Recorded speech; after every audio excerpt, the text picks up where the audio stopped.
Good morning, everyone. Welcome again to this new phase of our VEAP training, where we're divided into tracks according to the various levels of e-commerce adoption. A few things.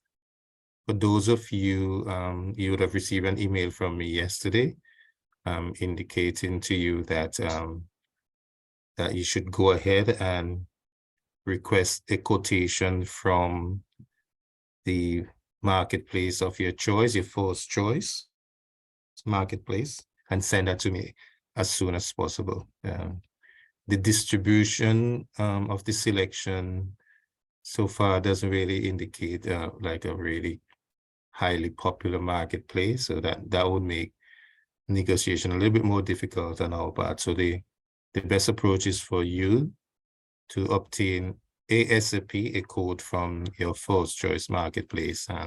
But we need to do this as soon as possible because, as indicated earlier, originally the funds were not available for this. So we have to reprogram some funds to this activity. And that's a process in itself that we have to go through in communication with the funders. So it's critical that you move ahead as quickly as possible and get a quotation from your first choice marketplace and get that back to us ASAP. Now, also, we would only be funding access to marketplace. The project was designed that way. It doesn't provide direct funding for any other activity. However, there are funds available for if you have other areas of your business that you need consulting in or you need coaching in. That is not directly e-commerce. It might be some other area that you really think in consultation with your BSO that is a critical area, then we can consider if we have sufficient persons requesting that same sort of consultancy, we can get a coach to address those issues. But it's critical that you discuss this with your BSO. Could you give us some examples of what those coaching requirements so it could be marketing, like general marketing. It could be accounting. It could be maybe strategy. Although really and truly, I think our master trainers did a very excellent job in their approach of addressing business-wide issues that incide on e-commerce. But if you think that there's a really critical area that, in your opinion, is like a limiting factor in your ability to take full advantage of the VEAP, well, in discussion with your BSO, you could make a request. We would look at the aggregate. We look at the aggregate request and determine if we could provide that sort of service through a coach. Yes, Gilbert? Question.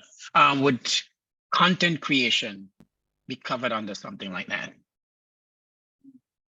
Content creation in terms of proper product images, proper product description, marketing images, that type of stuff. Would that be covered under that as well? Yeah, what I suggest at this point is to each business in consultation with their BSO, and of course I think the master trainers, if they have the time, they can also participate in that discussion with the business and send what you believe is a limiting factor that needs addressing, and then we'd look at it. It may mean I would have to do some amendments to the contract with our funders to see exactly what can be done. But for now, prioritize the limiting factors that that you think are important to be addressed for the full maximization of the VEAP, and we would move from there. Sounds like a plan, Gilbert? Yeah, sounds like a plan. I like the what I'm trying to do, right? Because I understand Just like we spoke about the last time, a lot of the BSOs, sometimes a lot of the businesses don't know what they don't know. They're not quite aware of all the possibilities that could be coming out of this program. So I'm just trying to create a list of stuff that they could say, yes, I did not think of that. When it comes to marketing and just getting your products presentable in a manner that is that makes it easily consumable by the consumers, a lot of that is along the line of content creation and Okay, proper product images and that type of stuff. Cool. great. And of course, these are things that as a master trainers, you could also reflect in your report, because that will then inform our actions going forward for VEAP 2. And I'm already thinking that even though participants in VEAP 2, if there are significant changes to the project and their resources to address recommendations, that there should be a way of including some of you in some of the resourcing on the VEAP 2 that wasn't necessarily anticipated in VEAP 1. If you remember at the very beginning of the project, we said we are all in a learning by doing exercise, and it's shared among all of us. And of course, all the lessons learned in VEAP 1, we will try to apply it in VEAP 2. But I'm sure if there are things to be done and they're scalable, meaning that any amount of persons can benefit from the same resource expenditure, we'll be more than happy to include those of you in VEAP 1 in those activities. So that's why that report is critical. Also, I expect the BSOs to provide, and we would write formally on this, a report of their work with the companies in their cohort. The work of the BSO, as I iterated from the very beginning, is critical, and the documentation of the experience as well as the needs and the gaps is also critical, not only for the benefit of those who are working with you right now in your cohort, but for the redesign of VEAP 2. And we don't want the turnaround to be too long. So it's important that you start documenting in black and white your thoughts, recommendations, gap analysis, and so on, based on your experience, so that I can quickly iterate here at Caribbean Export and ensure that a remodeled or redesigned VEAP 2 is ready to come online within just a week or two of this one. So that would be it from us here at Caribbean Export, and I'm assuming that everybody here are either solidly in track 1 or in another track, but are interested in the discussions for track 1. The only other thing I think, and I will discuss this with the master trainers, is that maybe because track 2 has a larger amount of participants and may have more issues, I am considering, I'm letting you know up front, I'm considering reducing the time for track 1 maybe to 40 minutes and add that extra 20 minutes to track 2. That's the thinking right now, but I would have to have it validated by response and feedback from the master trainers. Thank you very much and have a great day. One last question before we run, Philip. Is Ramona on the call today? Yes, he is. Yes, Ramona. I'm on the call later. Ramona, can you send me and Gilbert by email the list of what tracks persons are in? We'll send that to us right now. That would be very good. Okay, no problem. Yeah. Thanks for that, Gilbert. Philip, Gilbert, anything from you before we jump into things? No, nothing else from me. Except if there's anybody that has any questions or comments about last week's sessions. As usual, this is the time to air them so that we can address them before we jump into another portion of this coaching. Any questions, any suggestions, any thoughts? Silence is golden. All right, guys, let's jump into it then. I'm gonna share screen. Gilbert, do me a favor, when you receive the email from from Ramona, just call out the names of persons who are Okay, in sounds good. track one from Sounds good. Thank you. All right, morning again, team. Today again we go through all three business areas. All three business areas for different tracks. Last week we had Troy and what was the other person's name again who was in track one? I can't remember right top of my head right now. Is she here today? Troy, do you remember the other person who was in your track with you last week? No, unfortunately, I don't. I'm terrible with names. Kathy Ann, I'm here. Good Go ahead. morning, It was everybody. Cathy. It was Cathy, and yes. Okay, great. Yeah. All right, great. Thanks. So you both of you are here again today. Gilbert, again, as soon as I get that, let me know if there's anybody else who is in track one, so we can address some of your own issues there. I have selected track one. Who is this? LaFleur. LaFleur. Okay, good. LaFleur, just reintroduce your business for us again, and tell us. So we did this last week since you weren't here or were vocal last week. I don't know which of the two. We want to hear a little bit about your business and what are some of the issues that you are facing right now in putting together your business model strategy. Just coming to market overall. Okay, so we are agro-processing business. We do sauces, marinades, condiments. We supply supermarkets and small shops.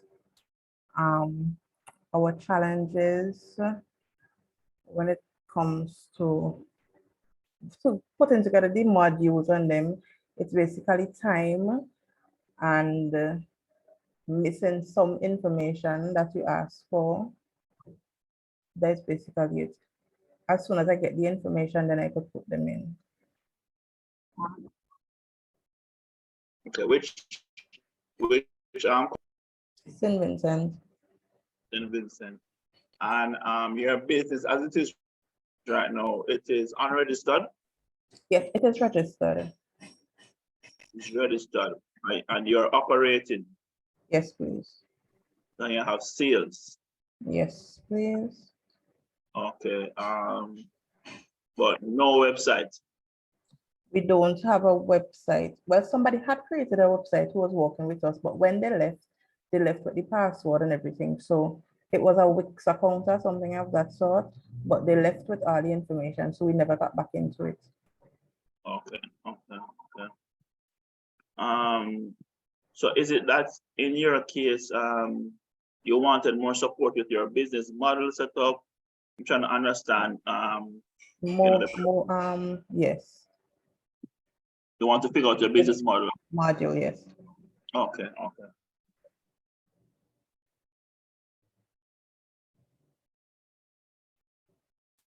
right. Thanks for that tidbit. So we have 3 persons today who are in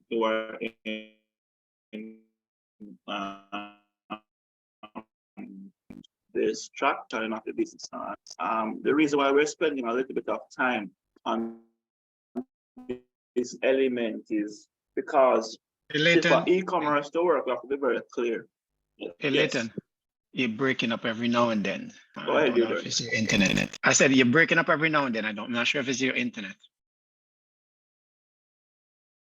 Hold on, let me see if I can remedy that. Give me a second, please.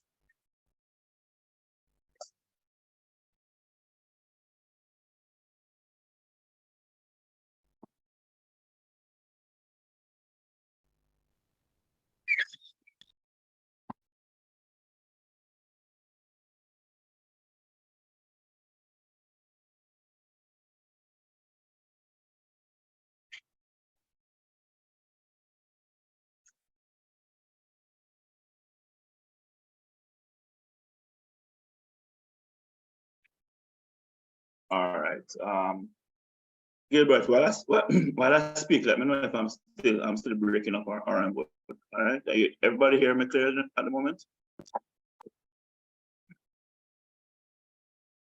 Yes, Yes, no? it's better than what you had before. Yes. Okay. Okay. All right. So as I was saying, one of the reasons why we're spending a little bit of time on the ballot proposition section of your business sales or your online sales to work efficiently. We have to be very clear about the value that we're selling to our customers.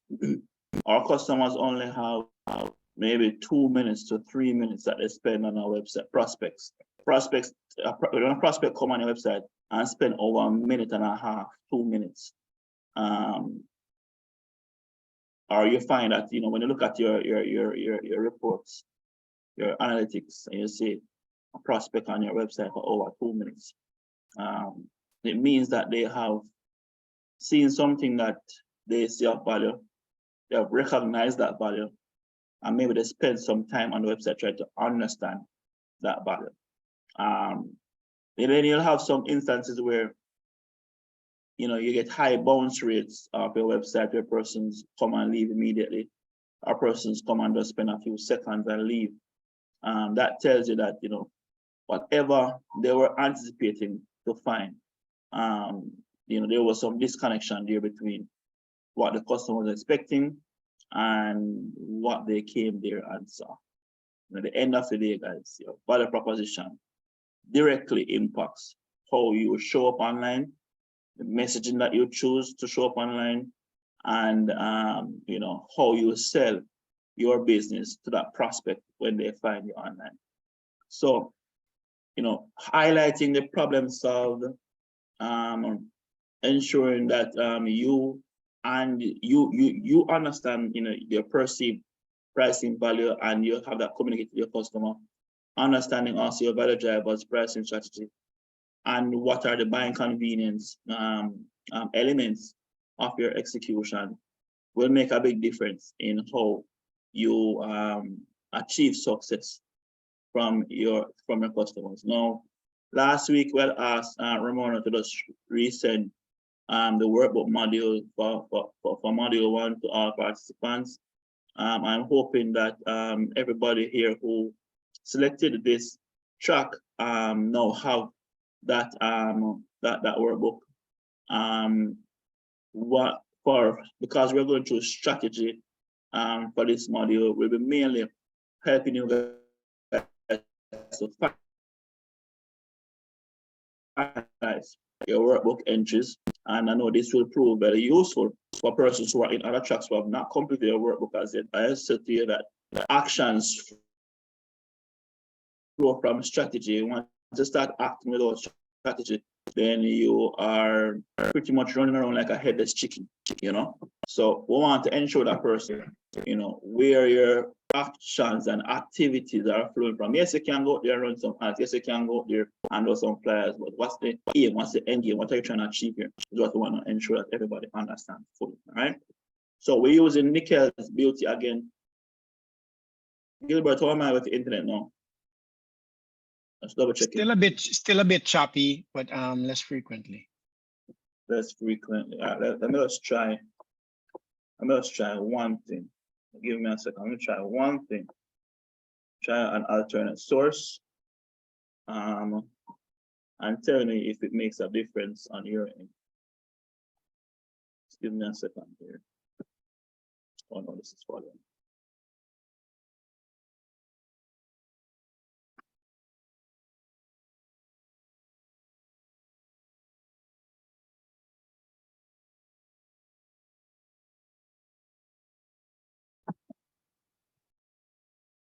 Doesn't make any sense if I'm over here speaking and persons can't hear me, So, right. How am I sounding now, Gilbert? Sounds good. Sounds good. But let's let it play out a while and see what happens. Okay. All right. Cool. Let me know if I ever get back choppy or if I ever get disconnected. Yeah, you're being choppy. You're being choppy right now.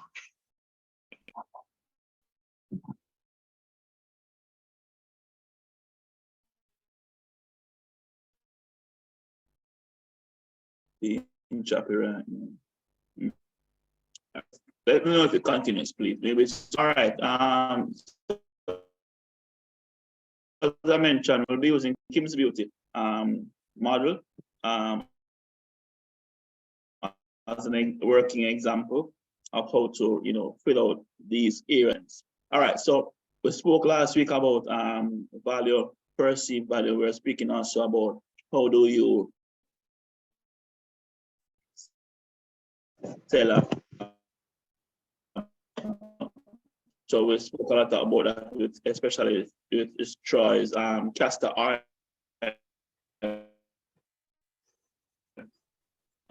business example. So your homework, I know you were sent to do some research in your area. I hope that you have done so and maybe have gotten as to how you may want to position that element of your business. But again, as we're going through the different areas, we're going to be feeling questions and getting examples from you guys, right?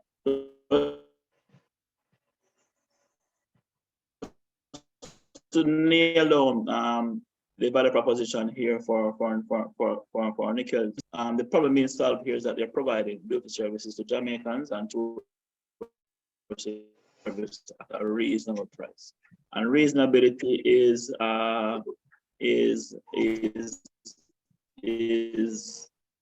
subject, to each person's budget.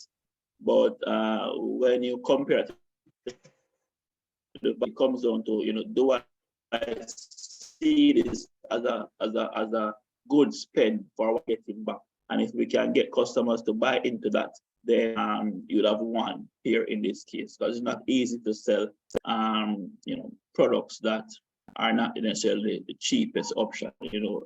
But e-commerce oftentimes, when I even go on Amazon, some of the times, because you find that 10 persons will be selling the same product on Amazon, and maybe 9 of them buy from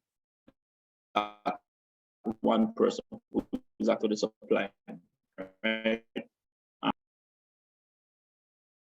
So you find that it's very easy for a person to gravitate towards a low price item, if it's of a good standard. So you may find as well that when you're priced in the middle, and you're selling a product that is deemed to be of great quality or of good quality, you may find you get a lot of bites, because people feel like, all right, this is a reasonable price. It's not too expensive. It's not too cheap. So I know of a certain standard. Well, I assume it's going to be of a certain standard because of that price. And the mindset of persons who are shopping online, the psychology of persons who are shopping online when we are positioning our own products. Value drivers here that I want to tap into are want to drive home the message that the services or whatever it is that you get from Kim's Beauty, is stylish, trendy. These are maybe related to your beauty services, like your hair styling are long lasting, or your styles are long lasting. A lot of times persons don't play availability without realizing how important it is in the grand scheme of things. Gilbert, how am I sounding? Gilbert, Yeah, it's still interrupting. We still have the choppiness throughout the session, so we're missing parts of your sentences. Man, I know how it sucks. I can fix this right now. Let me try 5G.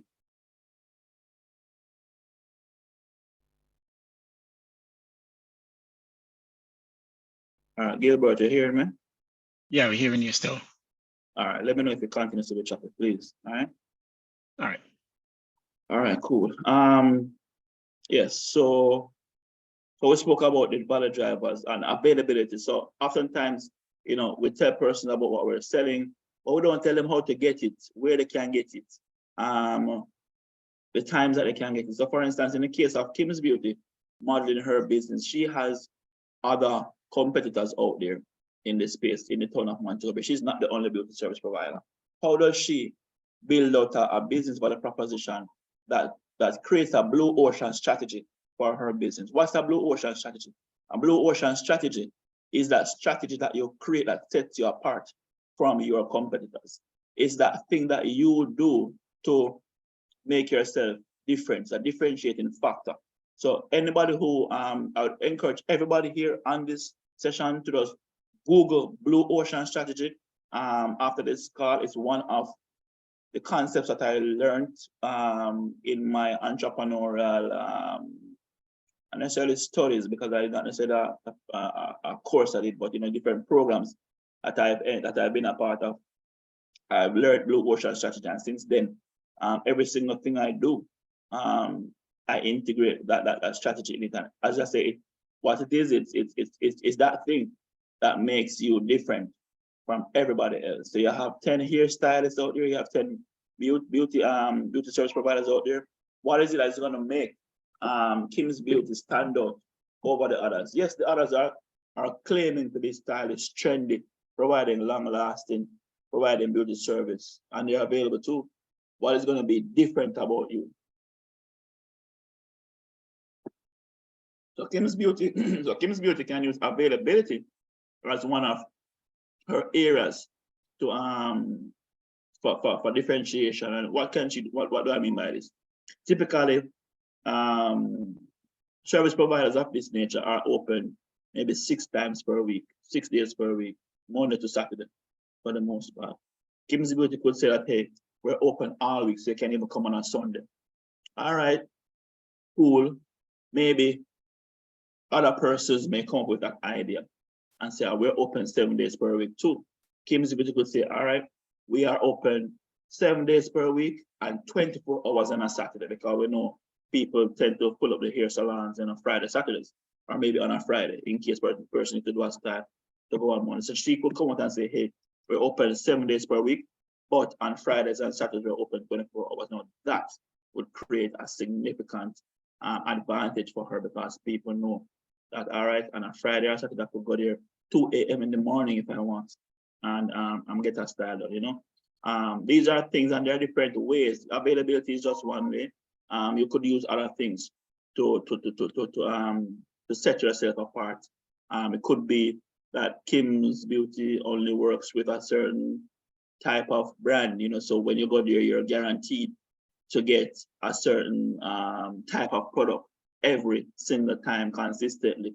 And unfortunately, consistency is an area of business that a lot of persons falter on. So you can use these little things as ways to create your blue ocean strategy. And there are ways to map it, where you can actually have a graph, where you plot, all right, these are my competitors, this is me. What are the things that my competitors are doing that I also do? And then you continue that mapping further from what you all do to what only you do.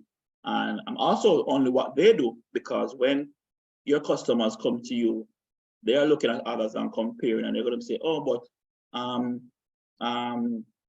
Jennifer's Beauty over here is doing X, Y, Z, and you're not doing that, so why should I shop with you? These are answers that you typically have to, questions that you typically have to answer when selling your products and services. So you have to be very clear about these things. Also, another strategy, pricing strategy, is for Kim, she's doing value-based pricing. So she's pricing her products based on the value that she's delivering, right? And generally for her, where her hairstyles are concerned, her beauty services are concerned, she would typically charge based on the amount of time that she has to spend on a particular service.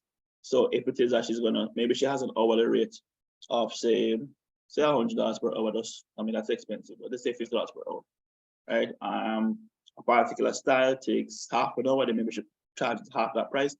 Another style may take 3 hours, so she multiply it by 3, right? So she prices it based on the complexity and how long it takes to get a particular service done. And then you can have a menu of options where persons pay for services based on that list, that price list, or you can do bundle deals as well, where you can maybe get a wash and cream for a cheaper price, maybe a wash and cut for a cheaper price, versus if a wash was $5,000 and a cut was $5,000. Sorry, not $5,000, $50. Then totally, putting those together, you'll be talking about $100 if you're to buy them a la carte one by one. But offering bundle deals allow you to get persons to spend at a higher price point. Get it at a higher price point, but of course to give them an incentive for doing so. So when we're thinking about pricing, we have to also think about how is it we're going to upsell persons, or are we going to get persons to buy more, buy again. Breaking up a lot. I'm still. Oh, am I now, Gilbert? Am I better since I switched over to the 5G? Yeah, since you switched, it has been much better. Yes. All right, great. All right, so we'll find something that works. Good. All right. Buying convenience now. All right, so Kim's Beauty again is in Montego Bay, and for a lot of trade people, a lot of persons who are in this space, a lot of them deal with cash only. You have to draw your money, walk with your money, walk into store to pay. But you see, the more ways you get persons to access your business, the more ways you get persons to pay, is the more likely persons will do business with you. I can tell you how many days I am at work or working from home, need to buy lunch. I have no cash on me. And I just can't bother drive to the ATM before I have to drive to where I need to get to buy the lunch. I just say, you know what, I'm choosing somewhere today that takes card. If they don't take card, I'm not buying from them. And simply because of that, oftentimes I'll tell you that the option that does take the card is not the best option, but I do it because of convenience. I have to understand that e-commerce, digital selling, a big part of that is increasing buying convenience, allowing persons to choose you from the minute they start to think about the need that they have. Choosing you before they even go out there and evaluate what other options out there.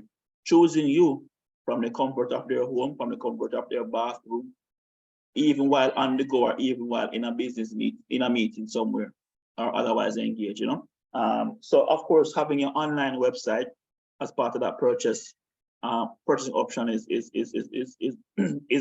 a benefit. Of course, normally you have in-store cash options, having a credit card,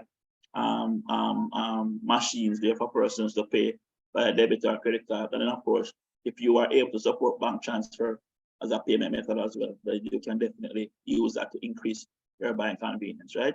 And for me personally, I encourage persons to use as many payment methods as your business can support to increase the possibility of persons completing the buying process with you. All right. Any questions on this area from persons who are in this job?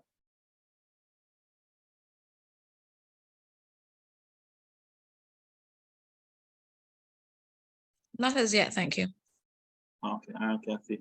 So we know Kathy and Troy was very active last week. LaFleur, I'm going to ask you a simple question. What's your pricing strategy? How do you price your products to your customers to get the most value from them?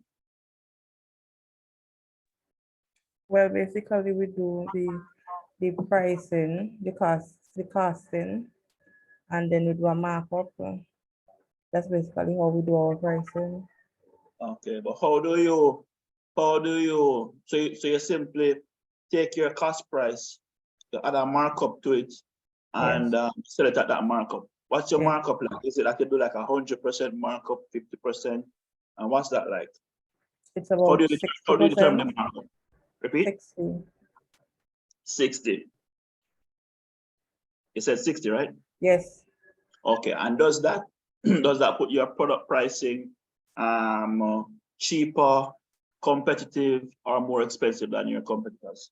Competitive. Competitive. Okay. But it's not always the best.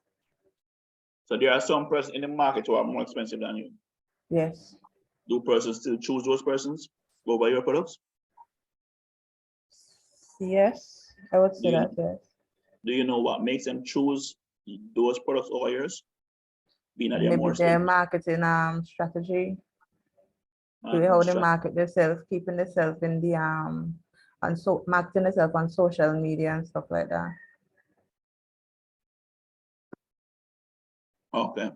And in terms of your brand position, are you positioned to be an affordable brand, a cheap brand, or An something affordable very brand. affordable brand? Okay, so you're competing in the affordable category. Yes. Okay. By competing in the affordable category, do you provide SKUs of your product in bulk, or is it just in like small bottles, containers? How do you go about doing that part? We have different sizes. Okay. Do you have a bulk size as well? When you say a bulk size, Meaning like I know. So sauces normally come in these. Is it like 16 ounce or smaller bottles, yes. right? Do you have anything We much have larger, we like a have a liter, lot like 1 gallons, like a gallon? Right, but we right. do those on orders. On orders. They are not in the supermarkets, but we do supply them on orders. Okay. One strategy that you could choose to do is to target, create it, have it being done, and sell it specifically to places like restaurants, places that need it in bulk. Yes. Maybe that's another business area or another That's who revenue we stream. that's who we supply with the larger bottles. Repeat. Restaurants. Okay. The Okay. restaurants, and then we supply with larger bottles. Okay. Okay. All right. Sounds good. So that takes us to different revenue streams, which is exactly what we just talked about a while ago. Every business needs to have multiple revenue streams. For the obvious reason, you have to hedge your bets against each other. I mean that, today one thing may be working, tomorrow another may be working. Either way, you want to have multiple ways of selling the same thing or same type of product or service that you offer. I've heard schools of thought that say that every business needs to have at least 3 revenue streams to be successful. Can't say yay or nay to whether or not that is absolutely correct. But in my experience, it has proved beneficial for me to have multiple ways of generating revenue for my business. That helped out, especially when COVID hit, and there are certain types of products and services that absolutely nobody whether could afford or would invest in at that point in time, simply because of the unsureties and insecurities that came around, all the anxiety around that period of time, and persons were buying certain things but not buying other things. So it's important to have multiple revenue streams. In the case of Kim's Beauty, Kim have these 5 or 6 areas that she sells products in. So she has her retail products to sell beauty products from other manufacturers, right? And she also provides raw material, where she sells raw material to other beauty service providers in her space. So she's positioned herself as a top beauty service provider by providing the same services that her competitors offer, but also selling them raw material that they can use to create their own products. So things like, your different oils, your different solution bases. So for instance, there are persons who I know will make their own lip gloss, lipsticks, different types of products. And we know this because we have quite a few persons in VEAP who are creators of similar types of products, not necessarily only beauty, but those things that are used in the home are used on the body. So having the ability to sell to other beauty service providers is an additional revenue stream, especially being that this is more a B2B opportunity than a B2C, which is what her majority of her business is, right? In her case, she has no memberships or subscriptions at this time. However, I always encourage persons to if your business can support it, if your business can sustain it, have memberships and subscriptions as part of your revenue model. Having a subscription business model allows you to earn continuously, consistently from your existing customers. Your revenue becomes very predictable. You're not starting the month from zero every month.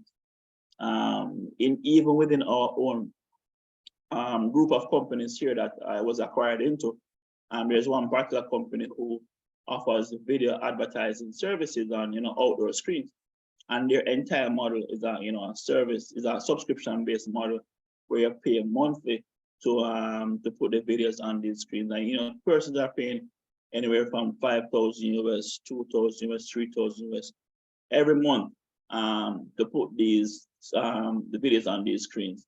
And when we're in management meetings and we're talking about chasing goals and targets, it's always just amazing when they open up their CRM system to look at where they are in the month, and by the first 5 days of the month they are 60% of their target, where in my business I may be at 15 or 20%, because my business does incorporate some amount of subscription, but a lot of it is also project-based, which is one-time purchases, right?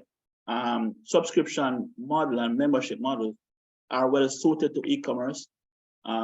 It's an area of e-commerce that can be fully automated.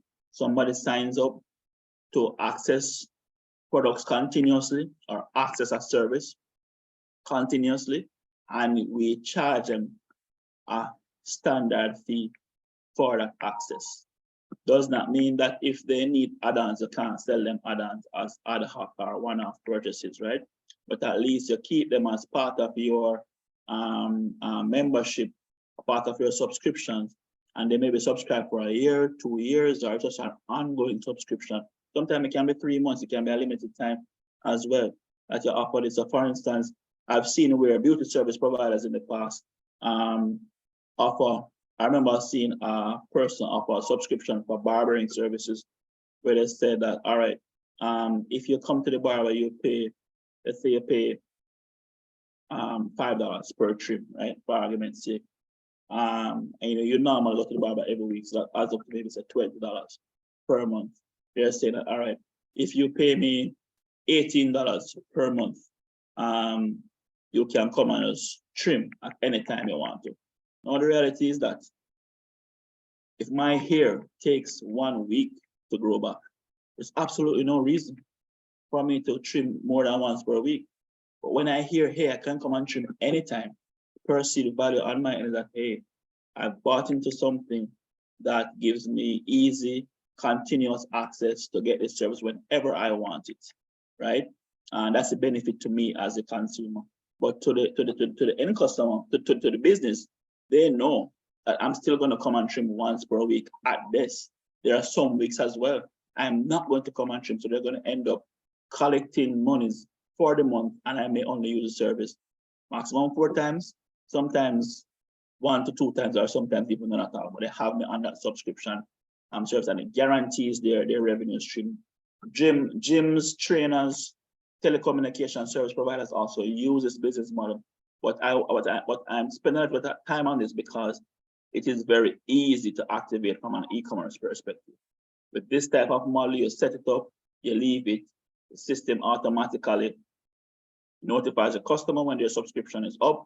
It charges their account as well if the system is set up to automatically charge the card on the anniversary of the subscription renewal. So if it's 30 days, if it's a year, if it's every 6 months, you charge the card and automatically renews. If the person's card is not charged, or if the subscription is not renewed, then automatically there's a notification or there's an automation to remove them from accessing the service, right? So, when you guys are thinking about your products and services, I could use the example, LaFleur, of your restaurants who you provide your sauces to. Of course, they can purchase one off, but you can maybe offer a greater value, a better value to them if they put themselves on a subscription plan and see them purchasing every month.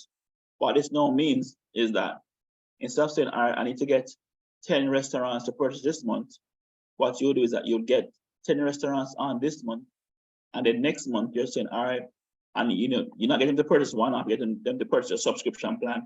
And then next month, instead of starting from scratch with that 10 again, saying, all right, I want to get 10 more this month. So you're now moving from 10 persons to 20 persons next month. And by your third month, you said, all right, let's try to get 10 more. By the end of your 6th month, you've gone 60 new customers on your subscription plan, providing that you have not lost any customers.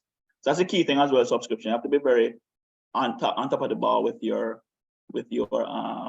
customer service, because you don't want to be losing customers as quickly as you are gaining them. And that's the beauty about the business model. It's highly scalable. It is very stable.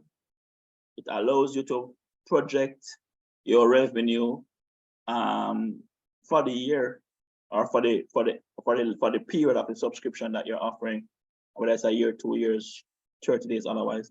And it's just a less stressful business model to activate against, right? So I want to encourage persons here who can think about different ways to offer value to their customers through a subscription model, because it really helps to grow your customer base at a much faster rate, and lets your business be just a lot more predictable, and so forth, right?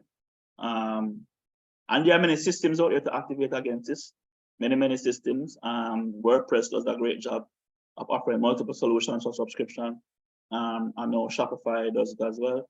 And I know persons are able to do this with custom development. Bookings. So this is where Kim's Beauty would focus on selling bookable services to get beauty services done, right? So when it comes to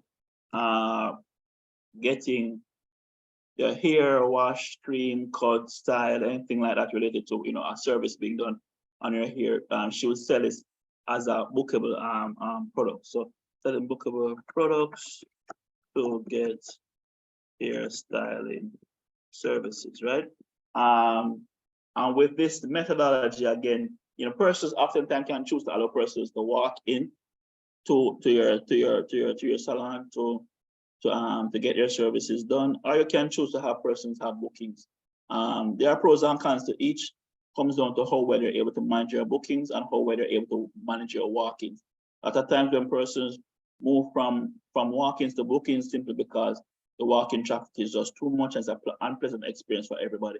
Unpleasant experience for the guest who is getting the service done, unpleasant experience for the manager who has to manage all this traffic and can't close the salon at 8 p.m. in the night. You have a list of persons who bring you up until midnight, 1 o'clock, 2 o'clock in the morning. I've heard the stories, I've seen it myself in my own experience with, doing drop-offs and pickups from these places, how crazy it can get. The persons will choose to migrate to a bookable model to manage that traffic, to manage that experience. I can tell you this, I know of somebody right now, a beauty stylist in Kingston, who does a lot of styling for celebrities. She, Shensia, for the younger folks in the room who, are into Caribbean music, may know that name, and many other very popular people. And her biggest issue is that she just simply cannot service the amount of customers that she's getting, to the point where she is losing her higher clientele. So the corporate persons who would want to get their services done weekly are not going weekly anymore. They're either going maybe once every 2 weeks, once a month, or they've found other service providers to work with, simply because they cannot deal with the wait time, they cannot deal with the difficulty of doing business with that particular hairstylist. Hairstylist is great. Hairstylist does great work. Everybody wants to work with that person, but the experience is crappy.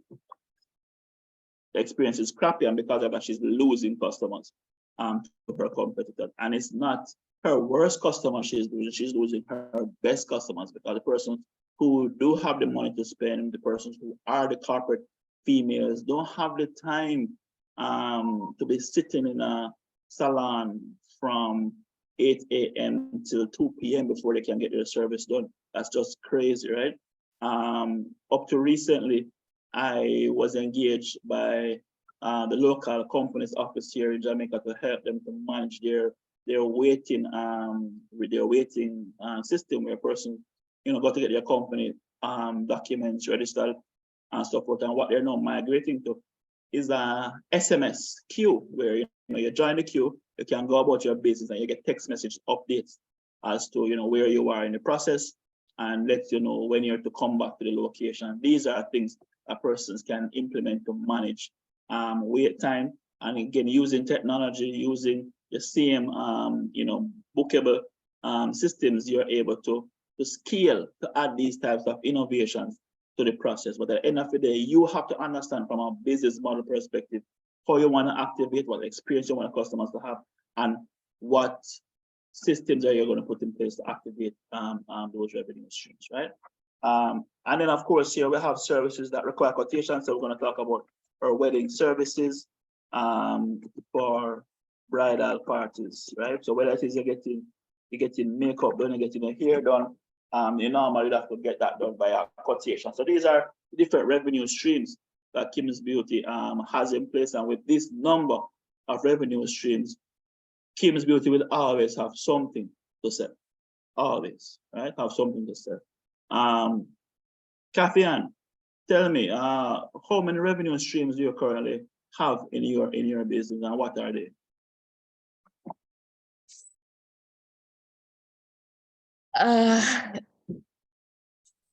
That's a tough one. Let's hear it, man. Let's hear it. What are different types of things that you sell in different ways? Oh, oh dear. All right, you go back to try and come back to me. Let me formulate my answer. Let me before I ask Troy, let me ask LaFleur. LaFleur, how many different revenue streams do you have set up right now in your business? How many different ways do you earn from selling your products? Only one. Only one? Yes. I wouldn't say one, because right now you are doing your retail, retail, and you're also doing your bulk to restaurants, which I think are two separate ways of selling the same product. I had this under one, so okay. No, So, I would break it up into two. Why? Because you sell your retail products in a very different way from how you sell your bulk products.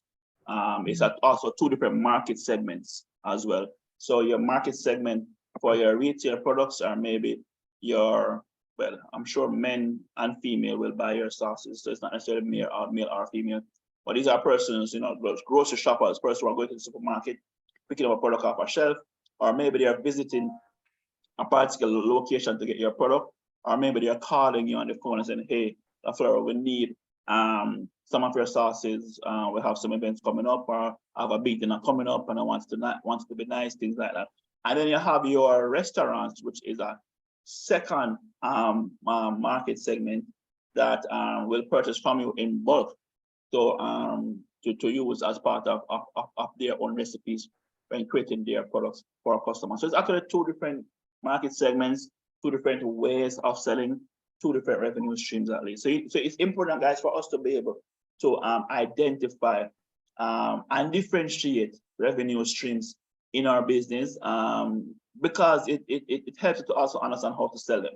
For example, you would not put your gallon, or say a gallon is your restaurant size, right? yes. Right. You wouldn't put a gallon of your sauces on the shelf. You wouldn't. Maybe what you would do is that you would have a sales rep who picks up the phone and calls these restaurants, or maybe drives around to them and say, hey guys, I have these great sauces. Here are some samples, and maybe I have some small sample kits, right? You hand out those sample kits to your restaurant and say, hey, when you're ready to buy more, or when you're ready to actually start using this in your products, then you can come back and get the gallon, right? It's a different way of selling it. So it's important to understand how to categorize and separate them, because if persons were to buy your bulk products online, you would want to position it as a bulk product. You may also want to allow persons to order it instead of adding to cart and checking out just like everybody else. So there are two different market segments, two different types of products. It's the same product, So if it's, let's say, for instance, the jerk sauce, for argument's sake, you have a jerk sauce in a 16 ounce, you have a jerk sauce in against exact same product, but you're selling it to two different market segments in two different ways. Also, two different processes behind the sales, and maybe not necessarily operations, but operations creating it, but maybe in the fulfillment of the sale, the operations may differ there. So it's very important, guys, to understand the difference between your revenue streams, between different things that you sell. All right. So Florida, was that helpful for you? Yes, that was helpful. So would you say this would be another market stream? We have persons who we supply like monthly and some persons who we supply weekly. That is something that we, okay.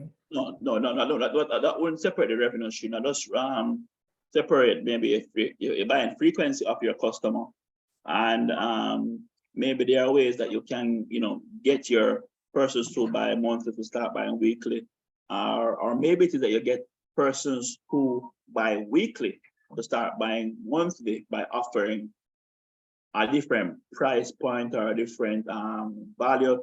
You can play around with that element of it, because if persons are buying weekly from it, then it gives you more work to fulfill weekly. If you can migrate some of these weekly buyers to monthly buyers, but they buy in larger quantities, then you make the same money with less work. So that's something that you can play around with. But your revenue stream would normally mean that there's a difference in who is buying and maybe how they're buying the product, right? There are cases when you're selling something totally different. So you're into sauces, maybe now you're gone into jams, right? And if, let's say, for instance, you're gone into jams, but you're doing it in the same way, you are selling retail and you are selling to your restaurant same way, then it still could be counted as the same number of revenue streams, because although it's a different product, you're selling it in the same way to the different market segments. Same market segments are selling them, same processes follow. You understand? So when I look at differentiating products to determine revenue streams, I normally look at the target market that it is being sold to and how it is being sold. If it is being done in the same way, then I normally bundle up all of those products under the same revenue stream. Hope that was helpful. Okay. Kathy, are you ready for me now? I'm still thinking, I was trying to organize my mind, because I'm still thinking that basically I have one revenue stream. But maybe you can help me understand better, because yes, I may make my clothing personalized for, like, I may have a customer come in and I would make clothing for them. Outside of that, I just make bulk and put it on in a location so that it can be sold. Then there are times that I would take the clothing to a location for, like, let's say a craft fair or a market fair or something like that. So basically I'm thinking is the same thing. Let's think it through. Gilbert, I don't know if you have any thoughts on this one. So yeah, so go understanding ahead, Tatiana's business and where she is, right, based on the information that she shared with us. Yeah, for right now, she has one stream. But last week, we discussed possibilities, because even if you have one stream now, there's always the possibility of branching off into other things, especially with a business like yours. Like, you have the ability to do now collaborations, because you're not just someone who makes dresses. You have to design these for yourself. Right. So you have the possibility that you can now collaborate with other people who, let's say, in the fashion industry, entertainment industry, where you could probably design for spaces like that, modeling, the collaborations with artists. So you start looking at other spaces where you can create other revenue streams. You could start looking at schools that you could work with. So let's say we creating gowns and uniforms and all that. So you have the ability to create additional streams. But for right now, where you are, I see one stream and you focusing on still getting that one stream to a place where it actually meets your needs. It meets the business, it meets your business, what do you call that? That vision, that business vision, right? Yes. So I see where you are. I see where you're going. Don't rush into it, but there's so much possibilities for somebody with your talents. Question Gilbert. So listening to Catherine a while ago. Gilbert, you hear me? Yeah, hearing you. Yeah, so listening to Catherine a while ago, she did mention that she has products that are done for retail. So she met them, they're put down or put up in a store, and then she has done to order. Would we Right. So okay. classify that Yes. as two separate revenue streams, or Yeah, so that's definitely two. So she has on demand and then she has her retail space. So she builds to order and then she has stuff that she just design and sells and retails. Yes, that is two. Sorry. So it's two revenue streams, Kathy, and what is the differentiator here is the process. Yes, you may be making, yes, the same thing that is done to order, you could have made, pre-made, and make maybe 10 versions of that and put that in a retail store. But the process is different. You know why too? You could also outsource your done to order work, where maybe you have a seamstress, somebody who works with you, who takes the time out to take the measurements, make the clothes specific for them. And with this model, you could even look at maybe hiring multiple versions of the same person and grow that revenue stream separately from your retail store, your retail business. You get where I'm coming from, Kathy? Yes, please. Yes. So I hold that myself for Troy. Revenue streams. Do you have any idea of the different types of revenue streams that you'll be implementing as it? Well, I've only implemented one so far, but I have plans to implement several through various aspects. Like I don't have my farm up and running. I've registered with RADA. I'm waiting on some land application approvals to come through to start my own farm. So in the meantime, I'm being supplied by other suppliers in the market that I'm buying from in bulk and bottling and labeling myself for resale. So I currently have one revenue stream, or rather two, because I can also I'm also planning on supplying some bulk supply as well as retail supplies of the oil.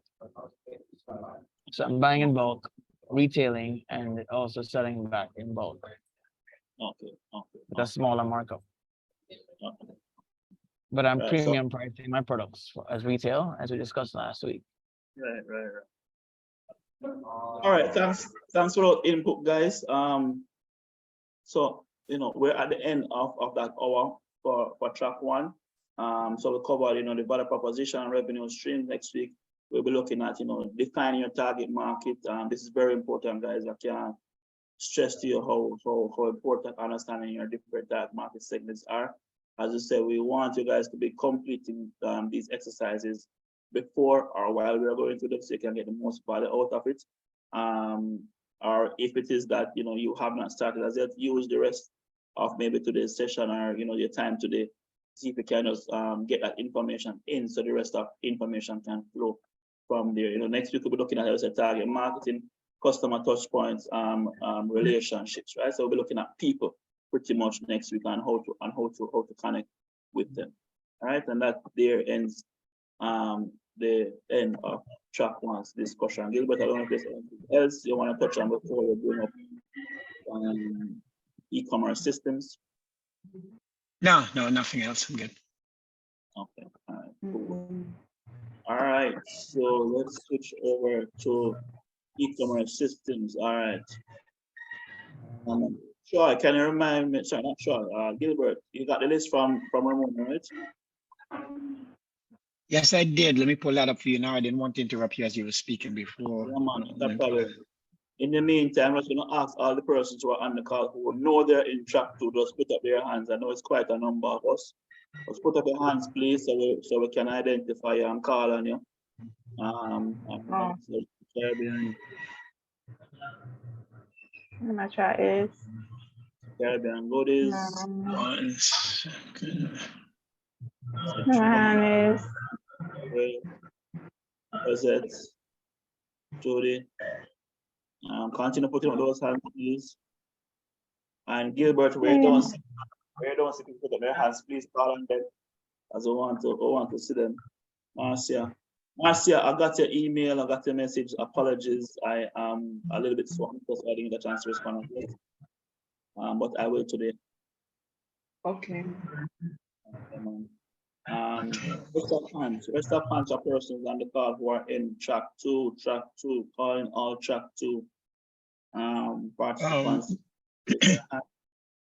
One question. Wait, Ramona, what's your key for the spreadsheet? Because I see the colors and I only see track 1 is in blue, but I don't understand the key for the others. I don't see the key for the others. Track 2 is in brown and track 3 is in yellow. Okay, excellent.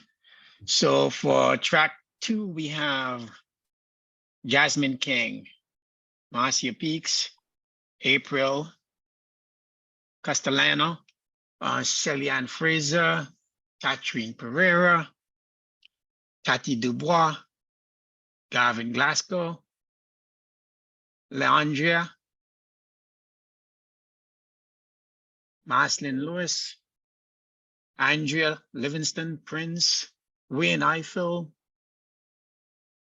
Malloy Kite, Judy Kerr, John, Joseph Emmanuel, Catherine Pereira. Those are the ones that we have in track 2.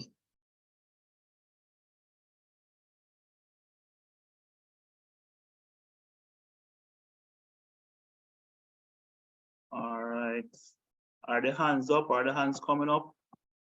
Let's see how many hands are up. Leave them up. I want to leave them up, guys, so we know exactly who are on the call, who are in the respective tracks. Please just leave them up. So you're supposed to have a total of 16 from this. Right, So far I see 8. Well, just put those hands up.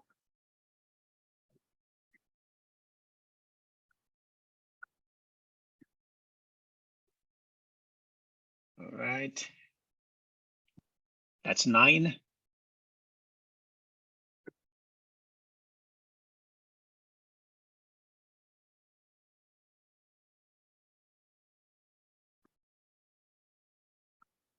Just put them up, put them up, put them up. Just had 9, but now we'll be back to 8. All right, we're gonna start nonetheless. Let's keep those hands up.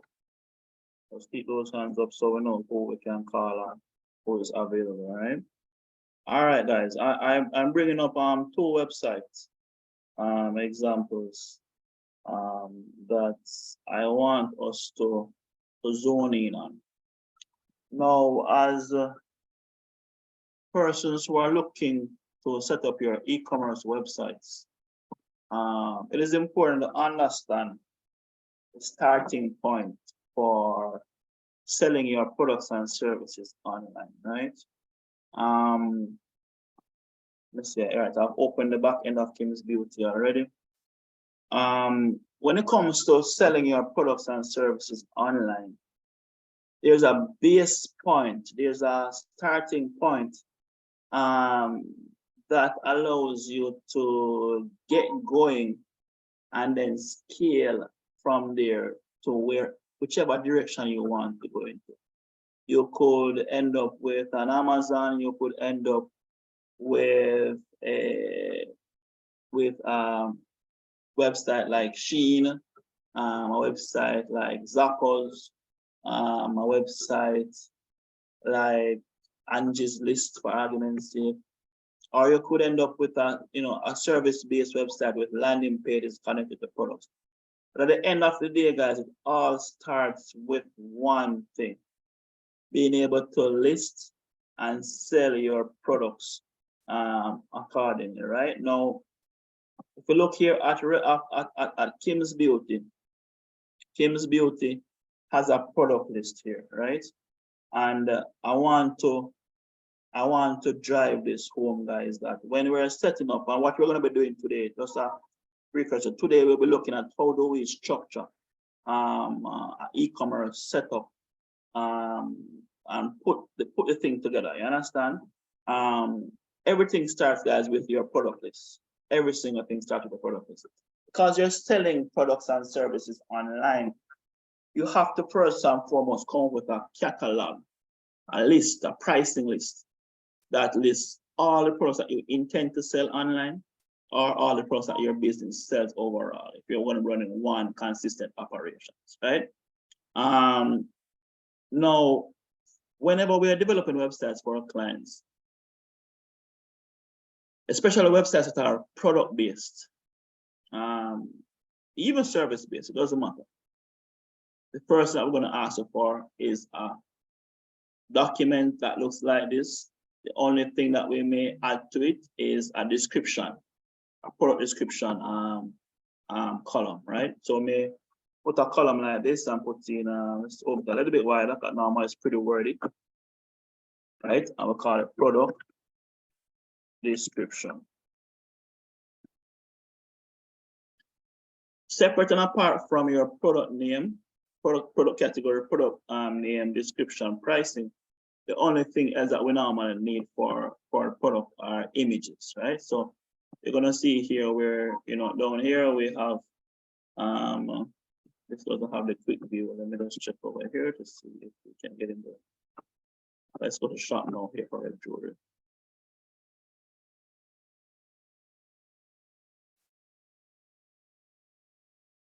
Come on, internet.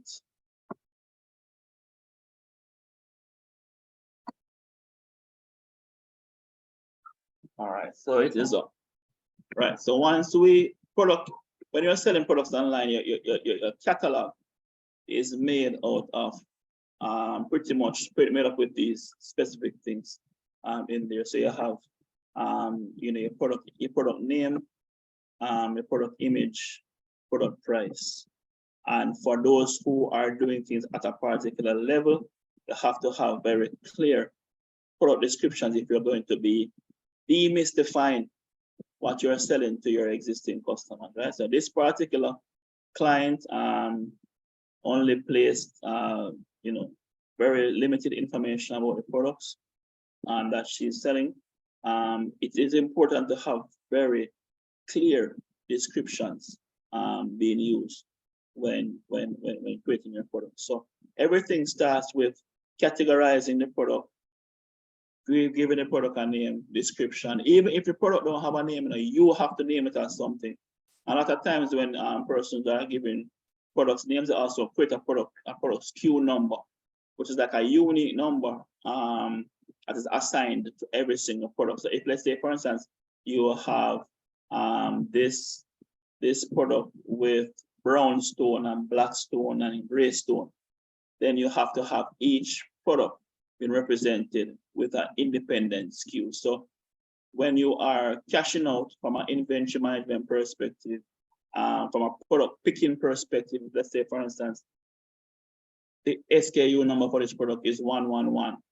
Then when we tell the person at the warehouse, or when we tell the person who's picking the product to choose this particular product, we're telling them, all right, we're not telling them that the person bought a gold-plated beaded ring, but we're telling them that, hey, pick out product 111 for this particular customer, have it shipped out. That is the importance of having SKU numbers when you have a lot of different differentiation or variations rather of the same product, right? But typically when developing a website, the first thing I'll ask you for are product categories, products, description, pricing, and images, right? SKU numbers are normally internal resources, and it's up to each customer or company to determine how they want to activate these numbers, right? At any point in time, guys, feel free to unmute your mics and say or ask anything. We're not going to ask to put your hand up, we're just going to ask us unmute. And we don't want to leave those hands up so we know exactly who is in the group. All right.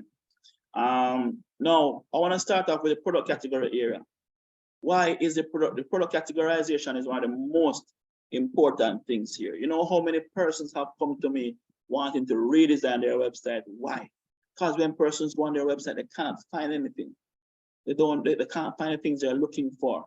So for example, you see here, where on this particular platform, you know, you are able to actually filter your products by categories. So you can come here and go to accessories, earrings, you know, lifestyle, necklace, rings. These are the product categories that are created. And also you'll notice that we have them clearly highlighted as well on the homepage. So the minute you land on the website, you are able to go directly to what you are looking for.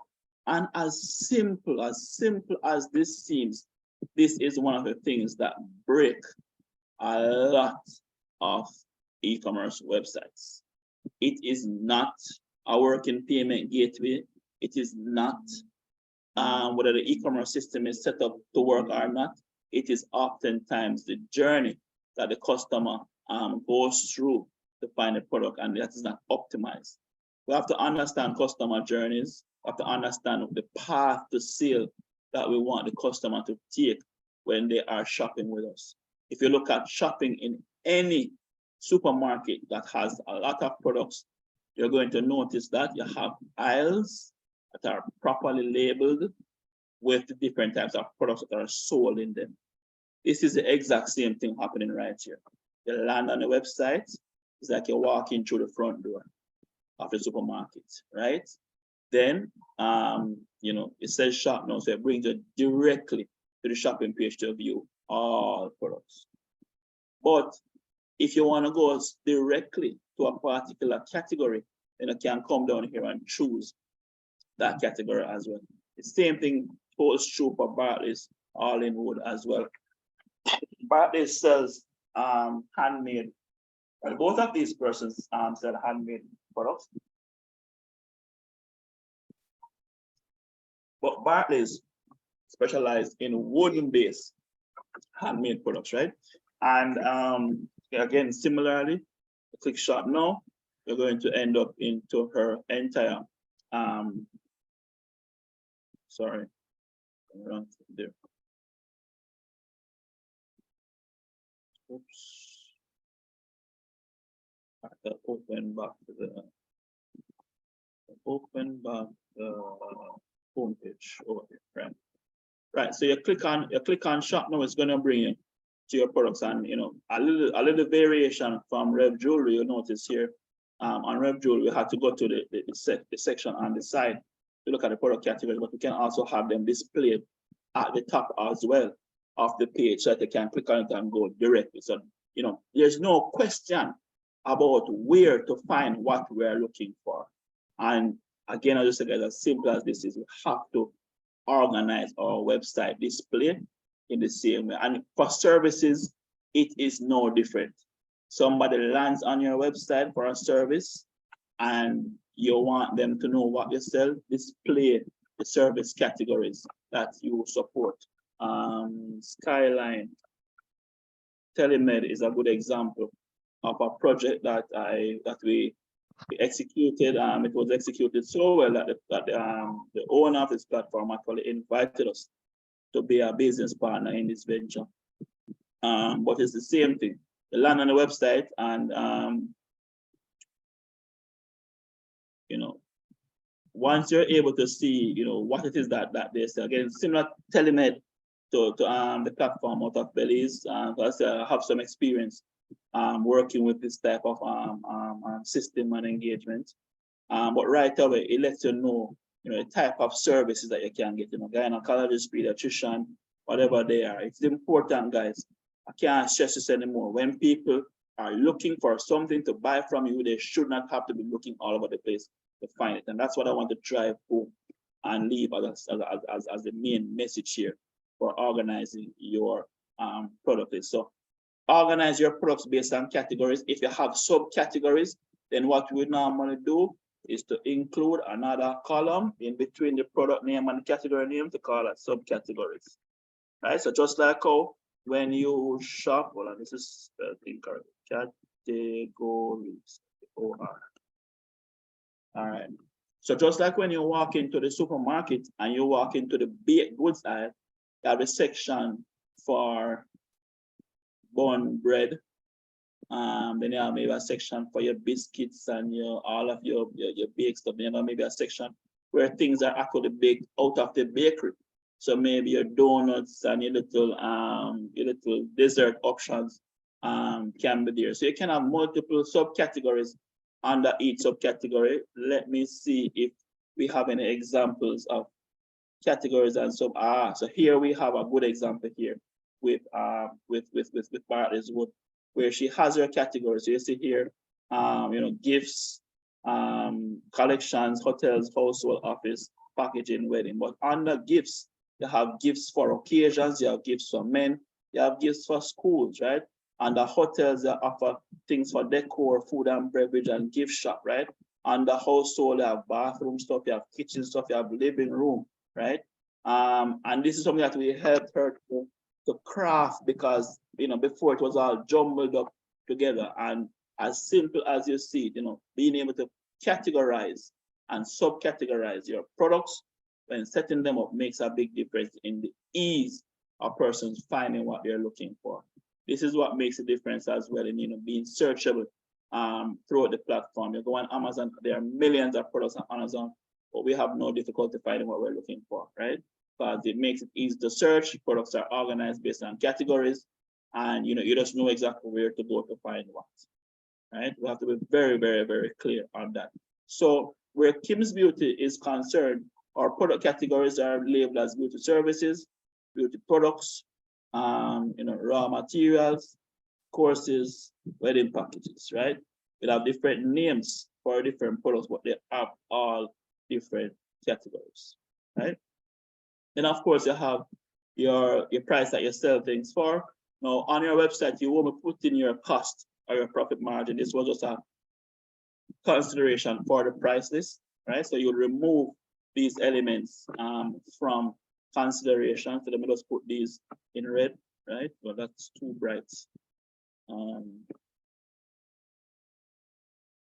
These are faint color, right? So let's put that in that color. So we're not going to put anything in this column on the website. What we are focusing on would be the product subcategories, the product names, descriptions, and the prices, right? So every single thing, guys, start right here. Now, in Kim's Beauty's example, we have a template here that we had installed for Kim's Beauty, right? And we're going to show you. That this template currently, is a theme that we purchased and have used quite a bit of times to create online stores for customers, right? And it comes with its own demo content. So when you install a theme like this, you get all this demo content with it. And normally, of course, you swap out all this demo content for your own content. But we don't care about the content at this point in time.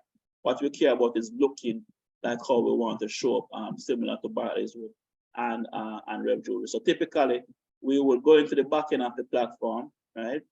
And we would go to the product area and start with categories, right? Once we have created these categories, now we're going to find that when we import content into our website, we're going to get a lot of demo content in it, which some of the times you have to delete out. So in this case, we're going to remove all of these categories from Kim's Beauty. Let me see if there are any that we may need to keep. No, I don't think so. So let's apply that delete function. All right, but it's always going to leave one category for uncategorized. There are times when persons don't want to categorize products, or sometimes we forget to categorize them. If we don't put a product in a category, it's going to automatically put that product in an uncategorized category. So beauty services, beauty products. Let's create those two. As we said, we're going to be using the next couple of weeks to just kind of create Kim's Beauty together. So beauty, what did I say? Beauty products, beauty services, beauty products. So beauty services,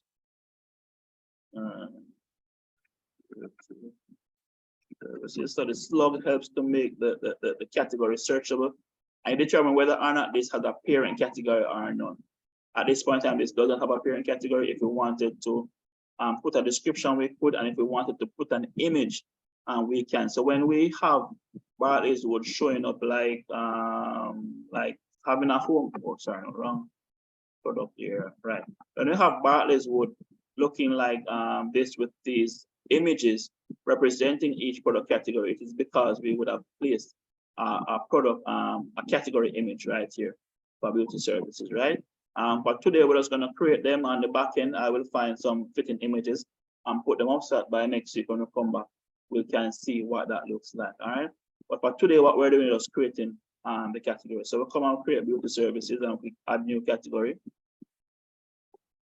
Right. And we see here that we have beauty services, right? We're going to also create beauty products.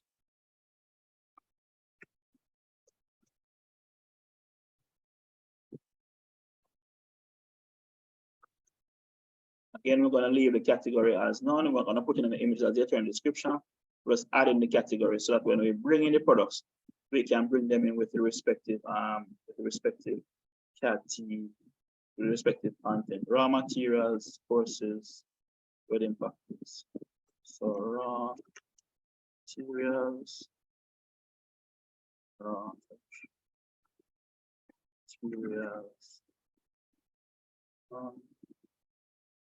and courses.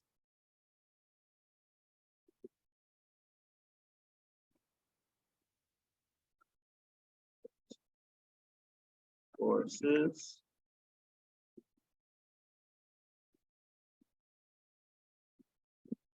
Well, wedding packages. Now, guys, I want us to understand something here. When creating a system like this, we can create it, as I mentioned to you, starting with what we call an MVP, minimum viable product. Your minimum viable product does not have to be a full-out website with a front-end interface with pictures and descriptions and so forth. I say it all the time to person, hey, start with what you have, but it's sometimes very difficult to perceive how that comes together without having much information. What we can start with is what we call a simple online sales system. Online sales system would be exactly what we're creating right now. When we put in the products, and if somebody even calls you, somebody even messages you, somebody reaches out to you to process an order, you can come here in the back end of this platform and process that order, right? Which helps you to start activating the system as you need to. Later on, you can go on and add in your images, your product description, but once you have the product name and pricing, you're able to start selling this product in this system, right? So we've seen here where we have added all the categories for Kim's Beauty, and what we now need to do is start adding products to that particular category. All right. So let's now go over to our products. So with all of this is under products, as you know, you have the product categories. So now we're going to be looking at adding new products, right? And you know, when you have a long list of products, there's a way that you can import using an Excel/CSV file. But for our case today, we'll be keeping it simple and adding them one by one, right? So in the case of a hair wash, so we're going to call this product hair wash, right? Add the product name. So add the product name, and we'll add the product pricing. But hold on, we'll add the product pricing. We have to put the product in a category, right? So this falls under beauty services. We choose a type of product. So here we have the product name. Hold on. Let me move this. Let me just minimize this a bit. Ensure that you're able to see the entire screen. Right. So you have the product name that is being created. Then you typically have what we call a long description. A long description is what normally shows up at the bottom of the page. There's a lot of additional information, but there's another area here for the short description, which is what normally shows up beside each product. So let's see if Bartley's would have much short description set up or are they only using long descriptions or anything like that? Okay, good. So Barclays is using short descriptions beside your product. So that information will typically be entered here in this text area. And you can format it, bullet point, anything that needs to be bullet pointed. You can insert links if you need to. Of course, you can align it, full editing privileges you would have with that. So you put your description here. In the case of those of us who sell products that are, those simple products, what we call simple products are products that don't have any variations and so forth. So let me explain this. Let's use the example of the sauces that we're talking about earlier, right? You could have a 16-ounce sauce in jerk sauce, barbecue sauce, sweet and sour sauce, curry sauce. These are different variations of the same product. Now I could come here and click select variable product. And when I select variable product, then I have to go in and create all different attributes of the product, which now becomes flavor. So we have 5 different flavors, and then when we create this product, we put in the 5 different flavors. Then we put in the 5 different images to match each flavor. Then we put in the 5 different descriptions to match to adequately describe each flavor. It can become very complicated when you choose a favorite product.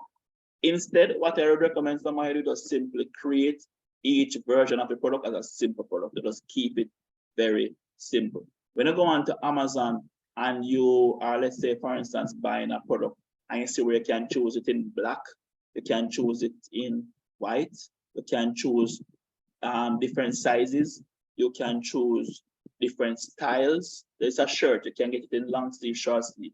You can get it in black, blue, or red. You can get it in large, medium, small. That's what we call a variable product. So you look on one product and you're able to see all these different variations. But that can be and each variation can also have its own price and its own inventory count as well, right? But for simplicity, I always recommend that person start simple. And if it is that you have a reason for providing those variations, then you can, and it also comes down to the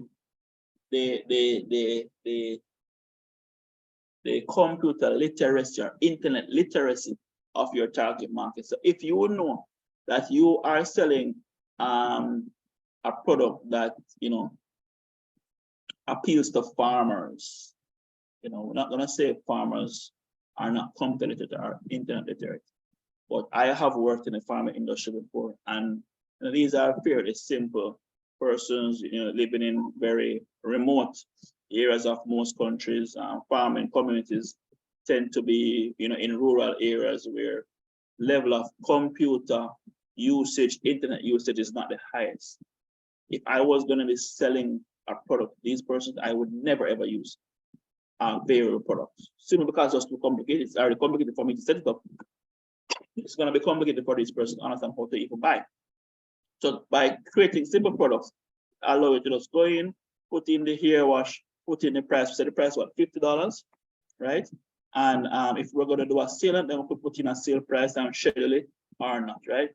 Then you can have different types of products. You can have group products where you have created simple products, but you group them together.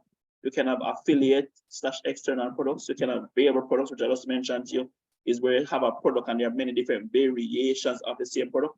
And then you can have a bookable product. A bookable product is where you actually set different parameters on how to book your product. So a bookable product would allow you to book, let's say, for instance, a hair appointment from 9 a.m. to 10 a.m. for argument's sake, which is very different from a simple product, right? So in the case of a hair wash, we would actually say all beauty services should be bookable products, right? For your beauty products, these would be simple products, right? Raw material also be simple products, courses, simple products. Wedding packages can also be simple products, but your beauty services would definitely be a bookable product, right? So let's actually add that element to it, bookable product. So we change that to bookable product for hair wash. And we said customer can book units of 1 per day, right? We can enable a calendar for persons to pick dates and support. Default start date for booking in booking form. Okay, so you can allow persons to book today, tomorrow. Like for instance, with me, I don't like to take appointments the same day. I like to plan and organize my day. You call me for an appointment today, best believe the earliest booking you're going to get is tomorrow, right? Even if I had a free day today, I just like to have a very organized approach towards my work. So you can choose how you want to set up something like this, right? You can choose to also allow persons to book for a full day or not. And if it's that you have multiple locations, you can also choose to do something like that as well. And you can set up a booking cost. Booking cost, base price, we said $50, right? Right. And if we want to have extra prices, then we can. If we want to have discounts, then we can do that. You can also have extra costs. So, but we're keeping it very, very simple. Booking availability, 1, minimum booking duration 1, maximum booking duration 0 days. So check-in time for customers, checkout preferences.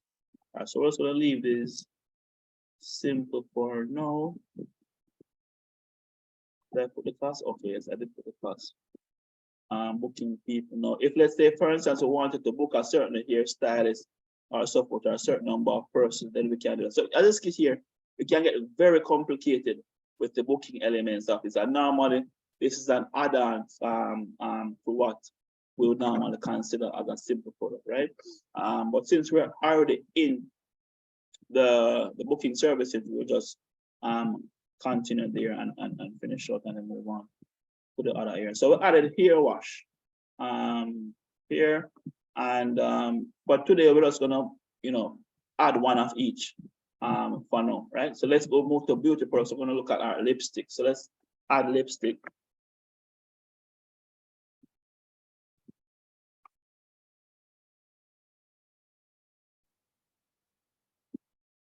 Adding a new lipstick.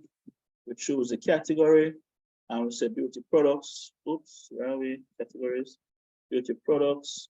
And we say that lipstick is being sold for $30, right? Regular price, $30, right? And that's it. We're not putting any description today. We're just choosing the category, choosing the name and the pricing, right? As I said, doing it this way allows you to even start with just running a back office. Raw material, so we're selling castor oil at $100, all of $100, as Charlie said, premium, right? So adding a new one. That's right, premium all the way. All right, so castor oil, oh, this is lipstick. Oops. Castor. All right. So you guys, you're seeing here that this is very simple, very easy. We set up $100. Simple products are just very easy to work with. Publish. Let's say if you had a long list, you could also import. Let's look at other ones. I think I incorrectly categorized castor oil just now. I think I placed it on the beauty products when it should be under raw materials, right? Also keep in mind as well that you can put products in multiple groups if they belong here, all right? But we're gonna edit this, remove from beauty products and put it under raw materials. So that was an error that was corrected just now. All right. And then look at makeup class for courses.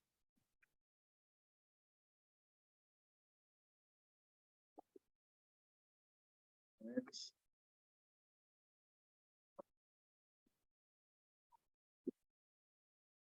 All right, for choosing courses, and I'm gonna check back the price point.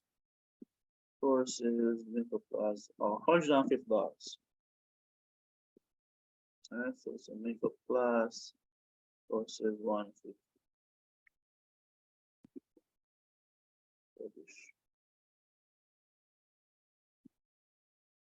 All right. And our last product is bridal party makeup for 1,000 USD.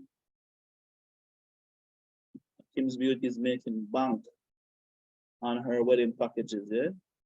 Although that may be a cheap wedding package compared to what it really does cost.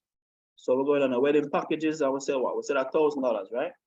So $1,000, and we save, we publish that. All right, so once we publish that, then we should be able to come to Kim's Beauty's shop page and see the products that were created and their product categories. All right, so we still see where there are some products that are listed. So apparently we did not delete all products. So I forgot that this team does come with quite a lot of demo products in the system. So let's look back at the product list 26. All right, so we're going to select all. These select the ones that we just created. And you'll notice that it's being listed here as being in stock, right? This is your product manager, guys. So you're always able to come back to your list of products and see everything about them, edit them, change things, edit, move the trash, apply.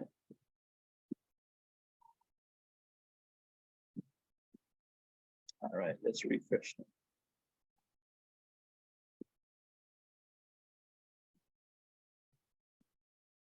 Still have a few. All right, let's remove any additional.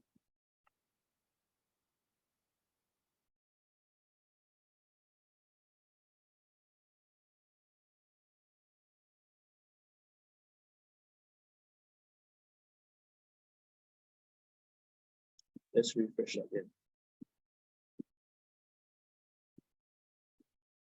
All right, perfect. So now we only have the products in there that are related to Kim's Beauty. And you notice that there's always the uncategorized option for any product that does not belong in a particular category.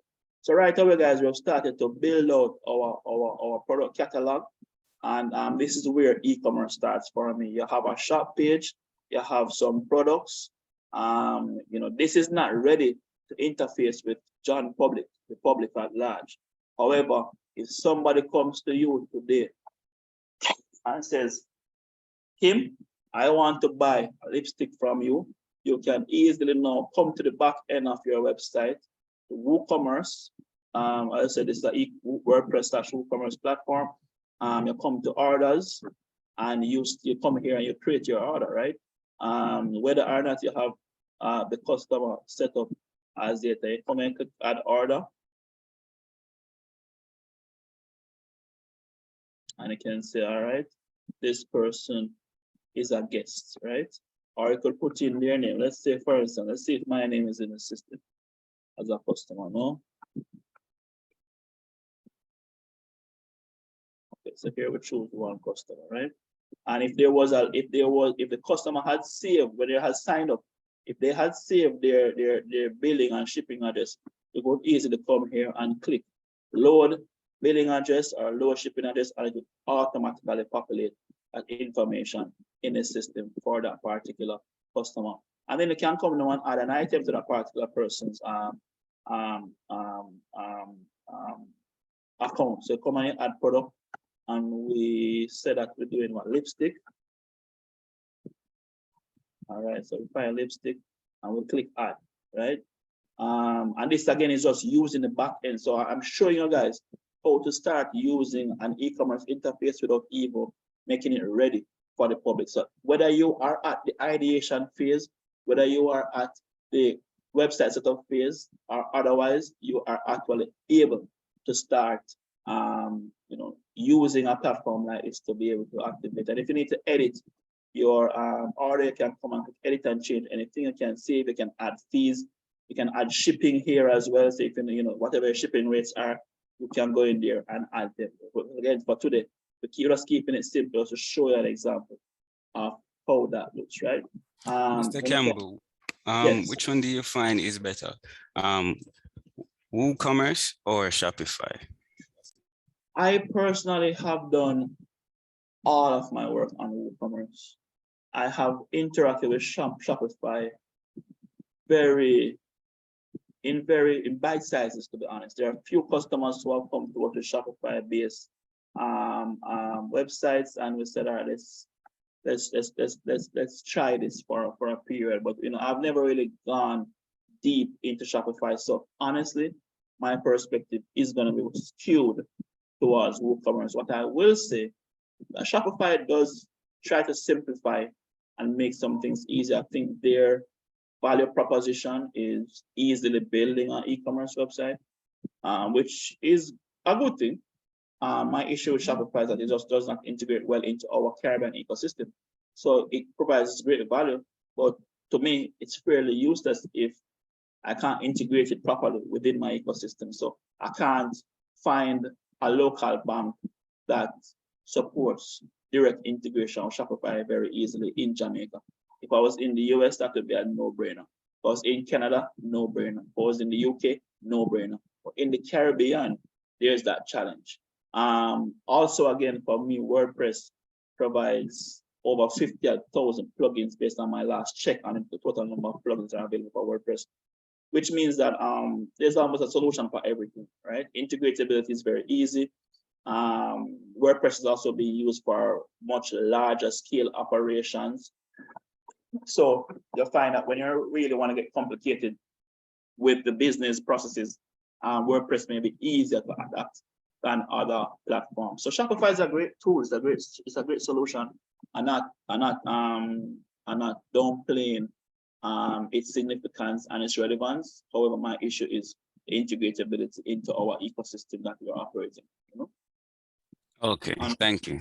Thank you very much. So right away, we're seeing where the order we created a while ago, 2 minutes ago, it's in a pending payment status. I can come back to the order, click on it, edit the order if I want to. Say if I want to add more information, if I want to recalculate, I can do that, but I can only do that while it's in a pending payment status. If I mark the order as complete and save it, and I cannot edit it anymore because the order is complete, right? Which makes sense. Of course, you can move the order to different statuses. So that's pending payment, processing, on hold. Normally, when we do bank transfer payment method, when we include bank transfer as a checkout method for payment, the default status is to put the product on hold. So if we look at Barclays Wood for argument's sake, I'm going to check to see if Barclays Wood does offer bank transfer as one of its payment methods. Give me a second here. Let's add the graph. So here I want to highlight something very interesting. As you notice here, one of the things that Barclays Wood does is that if you want to go to them and buy one item, you can. But majority of your business is done in bulk hotels. So if you actually want to get this particular product at a wholesale rate or in bulk, then you can come and request a quote. You can have those two call to actions being readily available on the product page. So, this is where you're supporting two different revenue streams on the same product page. So you're selling the same product, but to two different market segments in two different ways. Your retail shoppers will come and add to cart. Your business customers will come and request a quote. But that is how they buy, right? So let's add to cart. Let's view the cart.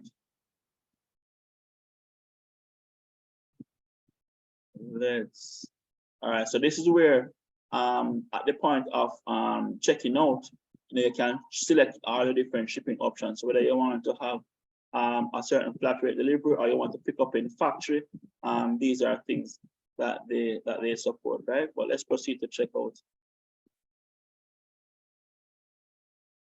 Now, if you have things like a coupon code, now WooCommerce does coupon codes very well, and I can look at that when we get there. But if you had a coupon code, you could easily come in here and enter your coupon code and get discounts off. But what I wanted to look at is the bank. So here is where we implement different payment methods on the checkout process for customers. So in the event of a bank transfer, this is where you would find different statuses being allocated to each transaction. So if I checked out on Barclays Wood using the bank transfer methodology, of payment, then automatically it would put the order as on hold, which means that the order has been received, but we're waiting to confirm payment. You understand? If it is that we created the order in the back end, automatically it goes to pending payment, because yes, the order has been created on the back end, but we have not received payment as yet. When we use credit card, when you use credit card as the checkout methodology, say PayPal or First Atlantic or MasterCard, whatever payment gateway is being used to collect the payment, automatically your payment status is changed to processing. Right? Because it lets you know that, all right, we've received payment. Now the order is being processed, and the customer, in looking at their own account, will be able to view this type of information. So if I come to, let's check to see which account. I'm trying to remember if it's the same admin account or not. Orders. All right, great. So because I created the order on the admin account, the same account that we're using to make the changes here, I'm able to come to the back end. The customer is able to come to their account area and see the transaction that was created, right? Now, this transaction is in a pending payment status. Because in a pending payment status, you are actually able to click pay from the account area, and whatever payment method you have set up. We have set up any payment methods or anything for this as yet. That's why we're getting this error. Or whatever payment methods you have set up, it automatically could bring you to the checkout page and complete that payment. So there are different ways, guys, that we can do this. When we're doing websites for shipping companies, this is how we do it, where we set up the different products, different pound rates that persons would ship for. So let's say, for instance, you're buying a product from Amazon and you want to get it into your country. Jamaica has become very popular for many different shipping companies to offer this service, where you ship to a mailbox in the US and they ship it out to Jamaica for you, and you can collect the product from it. Because of that, people are buying from Amazon in droves and getting their products here in Jamaica very, very easily. In setting up systems like that, the shipping company will typically create the order on the back end, just like we did a while ago. Allow the customer to see the transaction in their account, and then when they're ready to make payment, they click pay and pay by whatever method, whether it is that they're choosing the bank transfer, so to bring them to a checkout page like this, where you give them all your payment options. So whether it is you pick up in store and pay with cash, you do bank transfer, or you pay by a credit card, and if you want to have delivery being added to it, you can have shipping being added to it. So these are some of the functionalities that you can achieve out of having a setup like this. But this is just showing you how to maneuver your e-commerce sales system as an administrator, even before inviting persons to start shopping from your front-end interface. And you can leverage a system like this as early as before you are even formalized. So in the case of even said Troy, who is still putting together his business model, he does not have to start with a full-blown website to get persons to start ordering from him. If he has 3 or 4 customers who are ordering consistently in bulk, and he could send them a link to his shop page and say, hey guys, just for your future orders, just come here, and submit your orders. And the persons can come here. They already know the product that they're buying. They don't care about images, they don't care about description, they just want to submit the order. You have already met with them, provided the product information, all these things, and you can start right here with your e-commerce execution right here. Now, of course, once you start to invite the public to make buying decisions on your website, you're going to have to look something like this, right? You're going to have to look like how you want to show up. You're going to have to look like how you you want to represent your business on your end. I want to get some feedback from the team. April, hold on. April is, no, I'm not going to choose April. April is a bad example for this one. Let's use Marcia. Marcia, can you unmute for me, please? Hello, morning. Right. Remind me of the products that you sell again. Okay, I do educational purpose, educational services. focus on students with learning gaps. Right, right. So in your case, you would have been selling maybe like a course, a program, right? In that regard. So in your case, you would easily set up your product in your backend for your different products and just have persons order it, you know. Or you communicate to persons, you know, who wants to put in an order, and you know, they express that interest and you can process the order on their behalf from the backend, you know. In terms of processes that you need to follow, you can create many different processes around your e-commerce system. At the end of the day, the e-commerce system is a tool. You choose how you want to activate around that. All right. Judy, can you unmute your mic here? I'm pronouncing that properly. Judy, are you hearing me?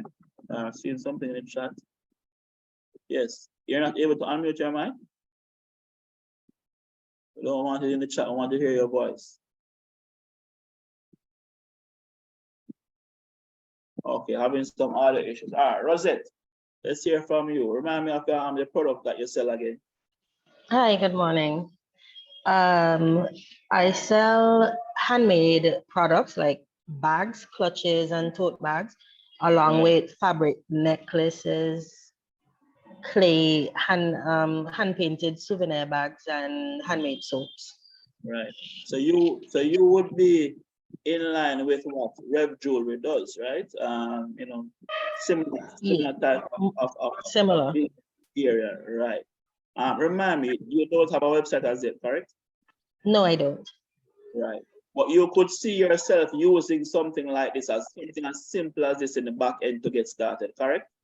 Yes, definitely. Right, right. And that's what I want to that's what I want to drive. I want to drive home the importance of starting with what you have. And what I'm showing you here today is that you can start using an e-commerce based system with as little information as your product name, your product price, and your product categorization. Once you have that, you can put that into the system and start processing orders in the back end. You don't have any images yet because of this room. We will not be encouraging persons to push this interface out to the public at large. If you have persons who are already ordering from you, then we can definitely do that. Now, adding images, of course, are far away because no longer am I selecting my products by reading the description, but I must look at the picture. All right, yeah, man, I need this product, I need that. Especially, let's say, for instance, I was selling agricultural produce. All right, yeah, man, I want that yam, I want that lettuce, I want that apple, I want that orange. You know, I could just look at it and know exactly what I'm selecting, right? But of course, if we're going to be running it from the back office for the client, then we definitely can. All right, here's a question. For wholesale and customizations, will those be placed in separate categories? That's a good question. So it is up to you, the business, to determine how you want to organize your business. I've seen where supermarkets, you walk into a supermarket and you can pick up one soap, or you can pick up a package of soaps and it's on the same shelf.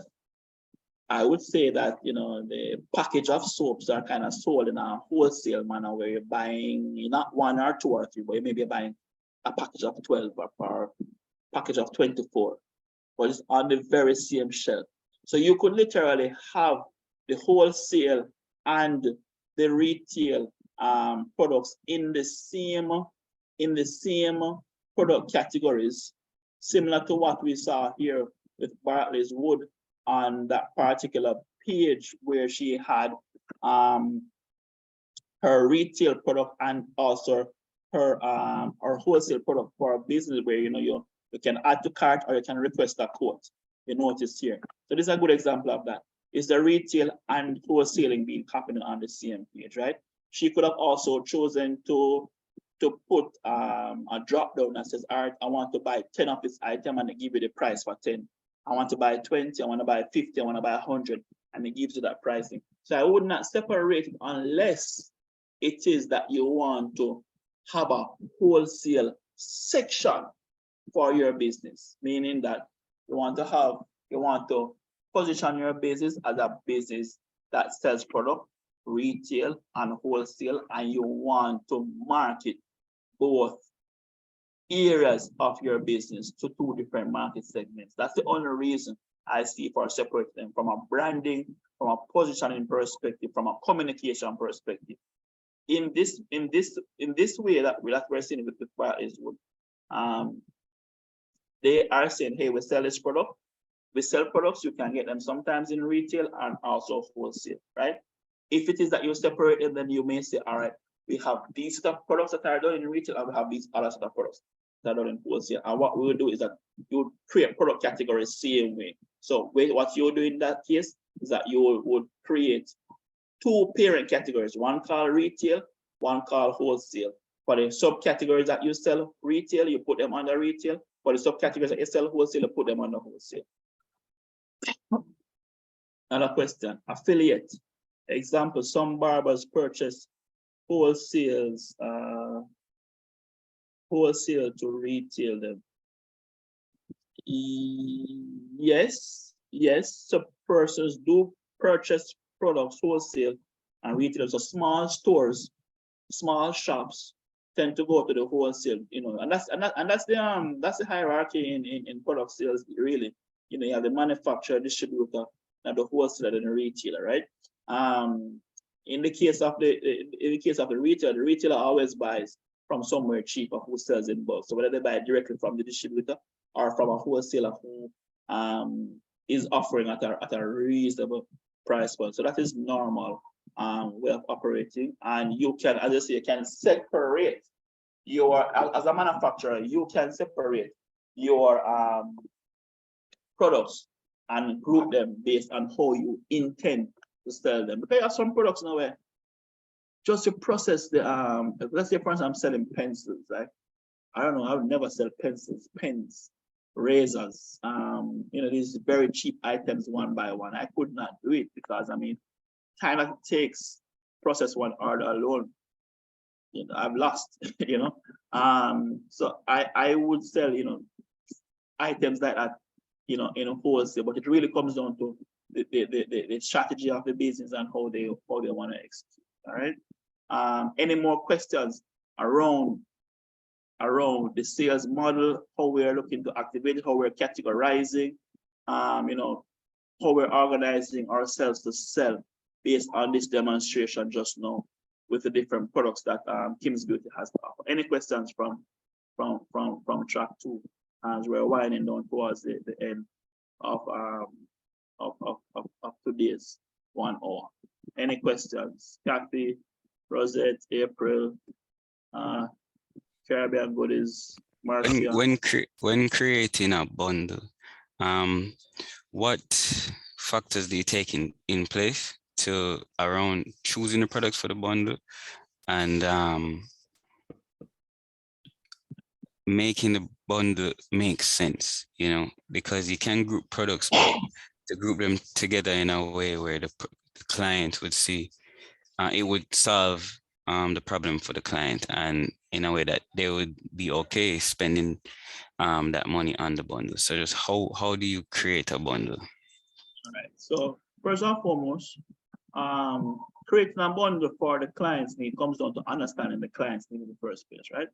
So I would not recommend creating bundles for customers starting out the block. I will start with simple products, watch what is going on and watch the feedback. Always get feedback from your customers when they purchase from you. Find out their experience, especially when you're just starting up.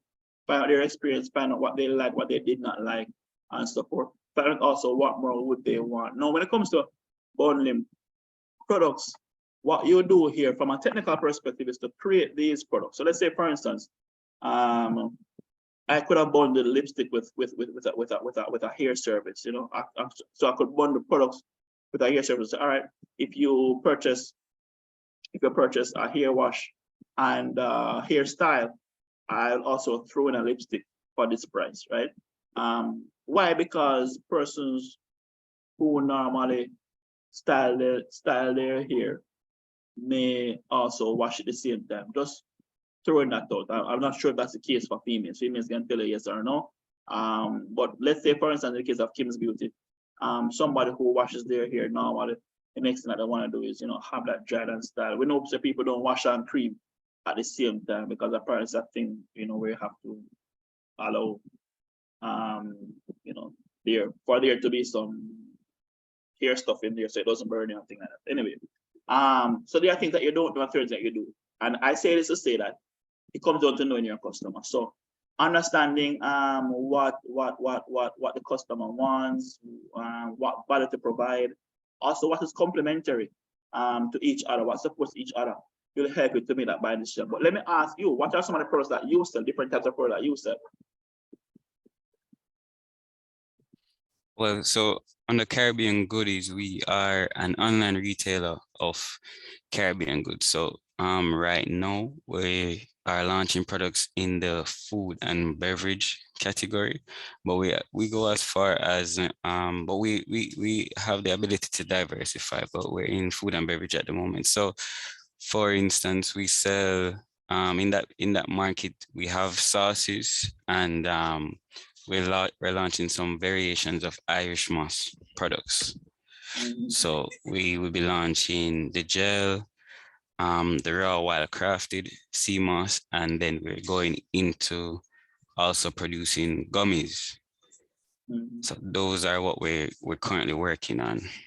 All right, my question is, are there any products that the same set of customers will buy, whether at different times or together? At the moment, we don't have the variety of products as yet. I would say when it comes to the Irish moss, I can see customers, or I have seen customers, they would purchase the gel and maybe the gummies as well. Or they'd buy the Irish moss capsules as well as the wild crafted one to make the gel themselves. All right, let me give you the best example I can. Have you ever gone onto Amazon, purchased or searched for a product, and then you scroll down and it says usually bought together, and you see them add 2 or 3 more things at one price? Have you seen that before? Yes. Right, that's a perfect example of grouping your products or bundling products based on using data from what persons normally buy. So if it is that you find that customer A normally buys your Irish moss and your gummies and this, then it is natural for you to either recommend to that purchaser when they're in the middle of purchasing, all right, do you want to add this to your order as well? Or put them together as a packet and say, hey, for the great price of, for only one price, you can get all these 3 items, and of course, maybe that price is maybe say 20% discounted. So it's very attractive, or 10%, whatever, you want to use as a price point to make it attractive. You can, at the end of the day, product bundling, product grouping, product upselling, it really comes back down to the data from your sales activities. So if you're finding that your customers are buying a certain set of products, whether it be together or they come today and they come back tomorrow and buy it, then there are opportunities for bundling. But normally, the best thing to do is to look at the information behind your sales to determine what products to bundle and what not to bundle. Okay. All right. Thank you. Any more questions around product setup? Yes, one. Okay, so affiliate marketing, right? How do we include the category? Well, it would just be a separate category because, for example, you may want to give persons who recommend, depending on the amount of orders or something like that, for a discount or a promo code or something, or commission. So where is that included? All right, so affiliates marketing is activated in 2 ways. You have the manufacturer who leverages affiliate marketing as a marketing and sales resource for getting more persons to promote the products that they make and get more sale without them having to hire a lot of sales agents and pump a lot of marketing activities, marketing budget into the activities. So it's a marketing strategy that allows people to go out there and sell and market products on your behalf. So in that case, what you could do as a manufacturer is to have an affiliate program on your website whereby persons sign up for the program, persons get an affiliate link.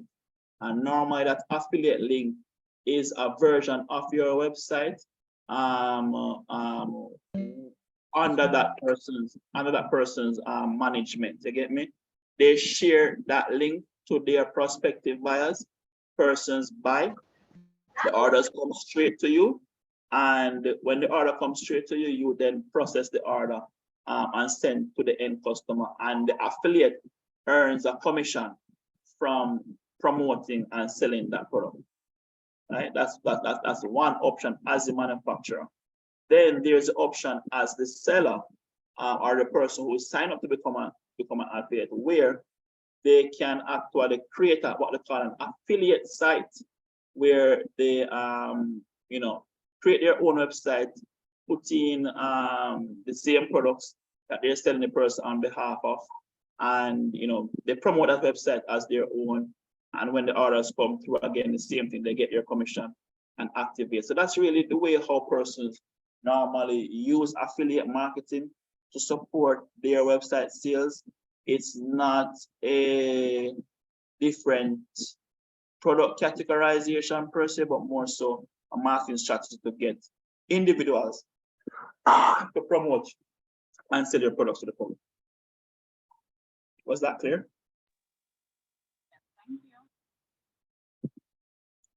Was it Shanice that asked the question just now?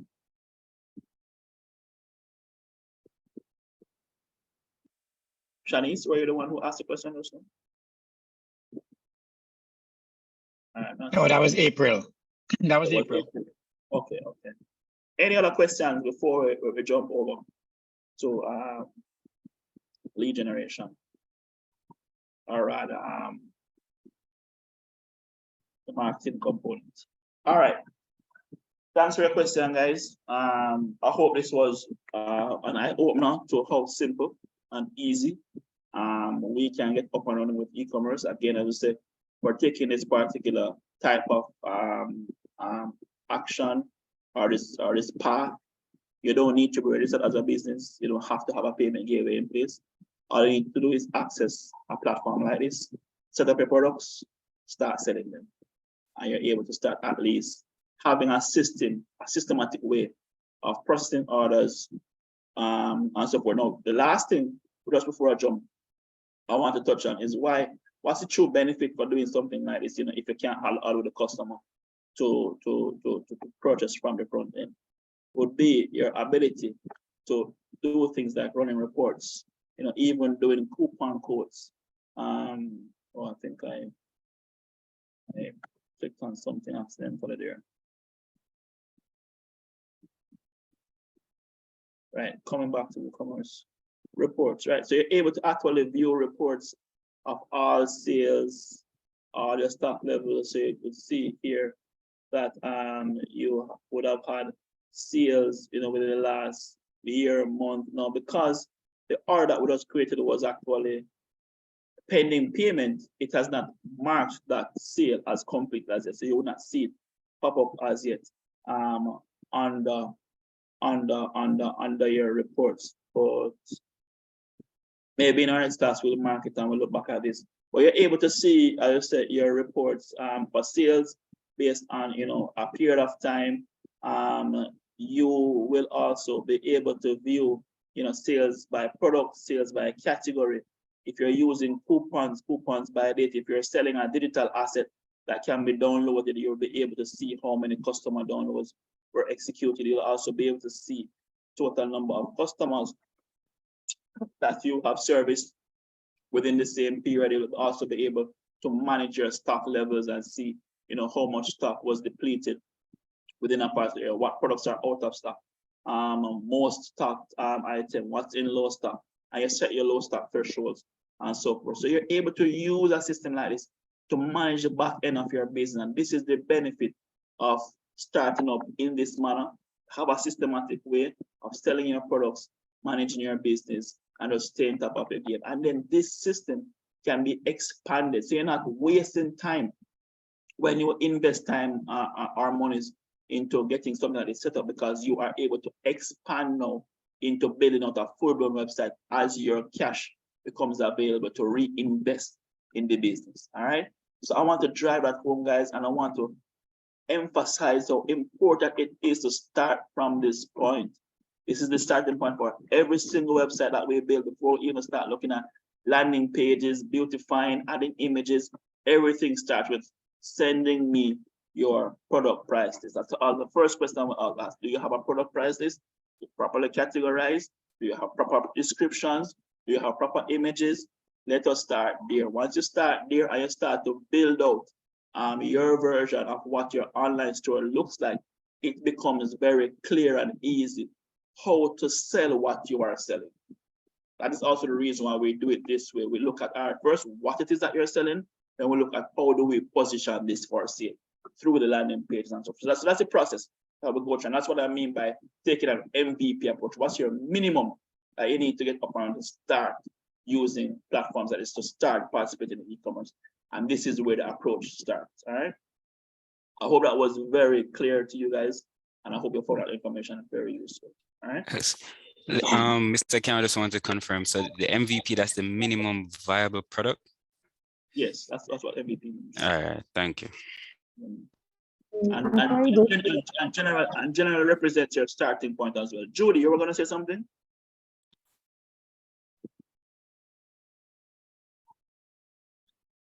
For some reason, Judy, I'm not hearing you. I see your mouth moving, but I am not hearing you, and you're not on mute. I'm not sure what is causing that. You want to type it in the chat? I'm not hearing you at all. I'm just seeing your mouth moving. Hush. All right, guys. While Judy types that in the chat, I'm just going to bring up the slides for our third workbook. No, this is the revenue. Where are we now? Target markets. Campaigns. This is where we're at.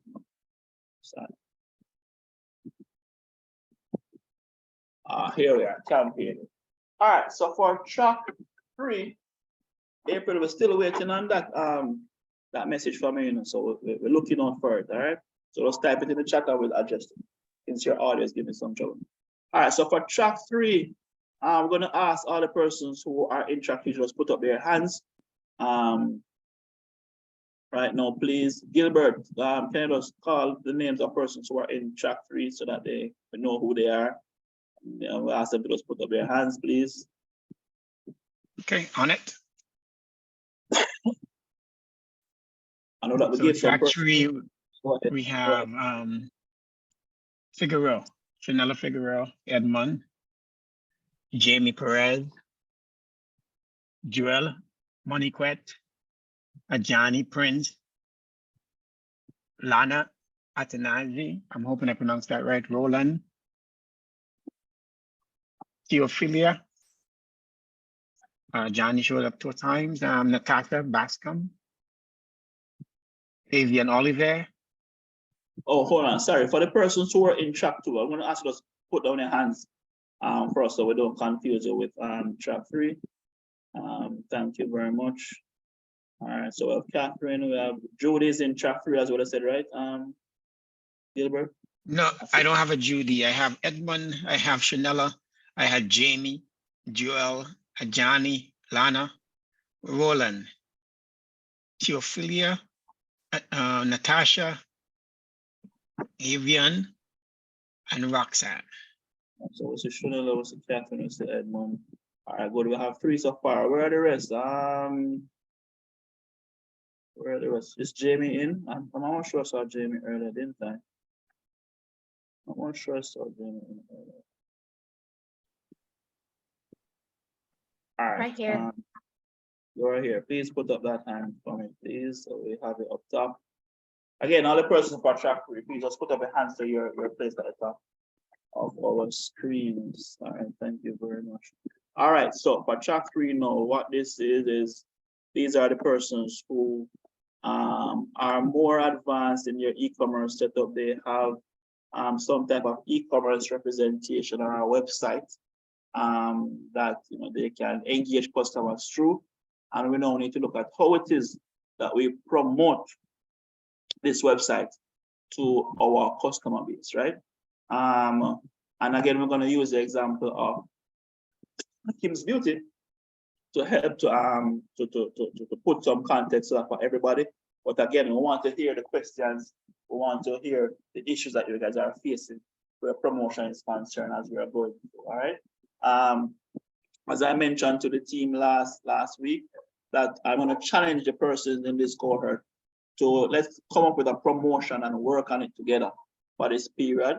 I can only give you as much support as how much based on how much work you're putting in. So let us all put all hands on deck and try to get as much out of this. I will tell a flat out, guys, that people invest heavily in hiring persons like me and marketing firms to come up with campaigns and put structure to promotions like this. So we're going to ask you to please take advantage of the opportunity to do so, right?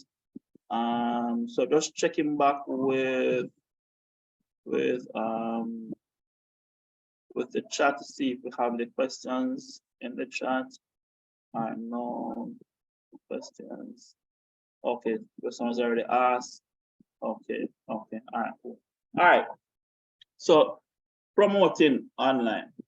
We have our website, whether it is e-commerce ready or not, we can still promote, generate business interest for our website. Now, the first thing that we have to figure out, guys, is what exactly are we doing and why we're doing it.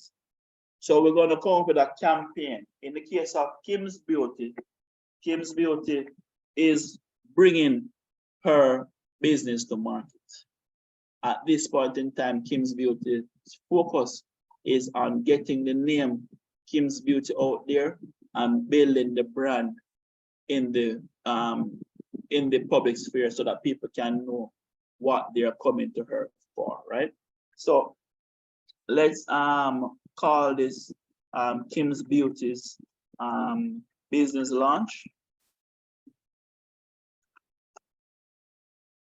right? The campaign period. I try to recommend the person that don't have a campaign period for less than 6 weeks, if you can help it. So many times when we're chasing, sale occasions, timelines can be very tight, you know. Recently we had Easter, you know, by a week or two from now we have Mother's Day coming up, and another month we have Father's Day coming up. I think Teachers' Day is in the mix as well. You know, they can be very tight behind each other. So, you know, our understanding your timelines and your bandwidth is very important.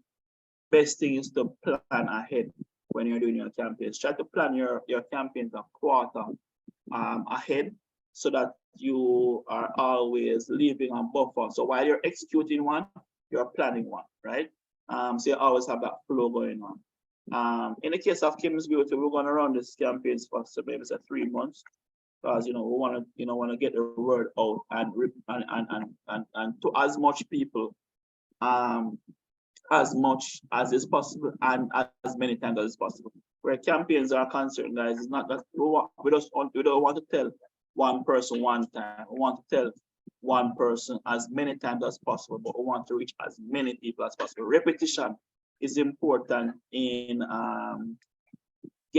becoming known to your customers. Your customers, oftentimes, unless you have a very strong brand message or a very creative campaign, something that really captures the attention of persons. Most times, persons will have to see your advertisements or campaigns multiple times before really becoming curious about you or engaging you or trying to figure out who you are. So I want to run Kim's Beauty's launch campaign for 3 months, and the campaign objective is to build brand awareness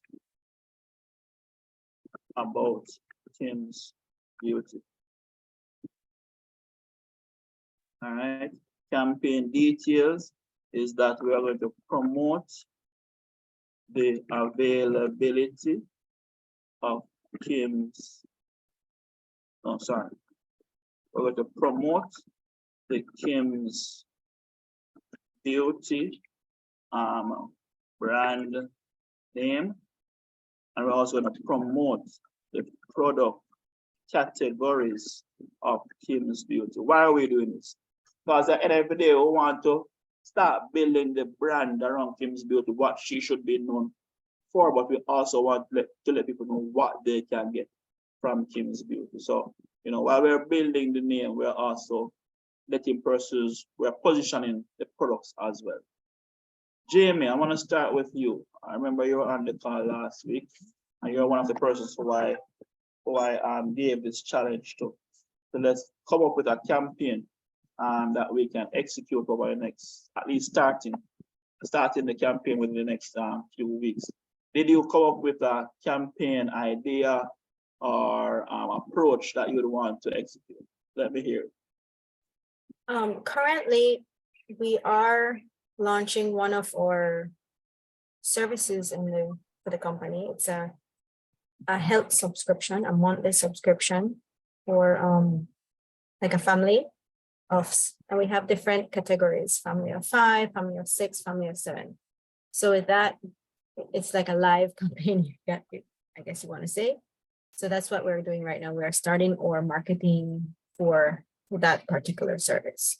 All right, great. I want you to document your campaign in the workbook format for me, please. Here, so okay. We're going to go through, we're speaking on the same page, and I can give you as much support as you need from this perspective. This is a formulated way of approaching campaign planning and execution.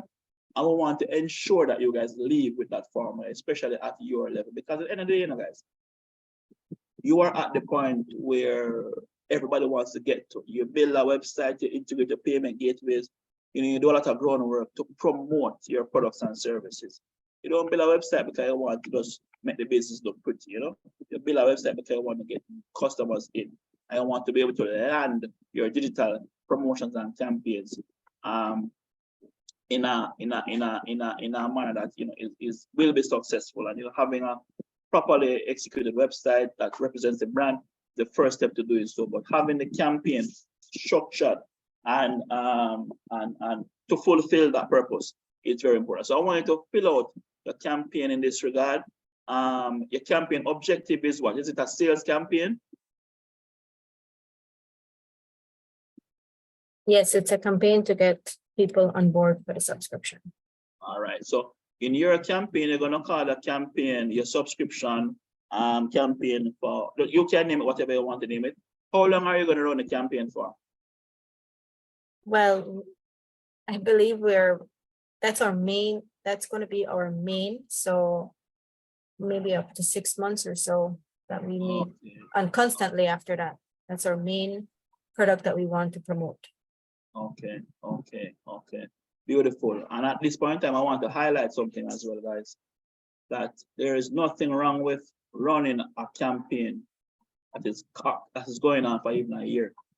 For example, in the case of Kim's Beauty, I could choose to run the Kim's Beauty campaign to promote the brand name for the entire year, but run product category campaigns maybe for every 3 months. I change it out, right? Because at the end of the day, we want to let persons know about the name, but we also want persons to start buying the products, right? You can promote the name. So you have brand promotion, you have sales promotions. Brand promotion focuses on us getting the name or getting as many persons as possible to know about this company and what it has to offer. And then you have sales promotion that focus on getting persons to buy, right? Sales promotions are normally the ones that are, you know, shorter or more temporary.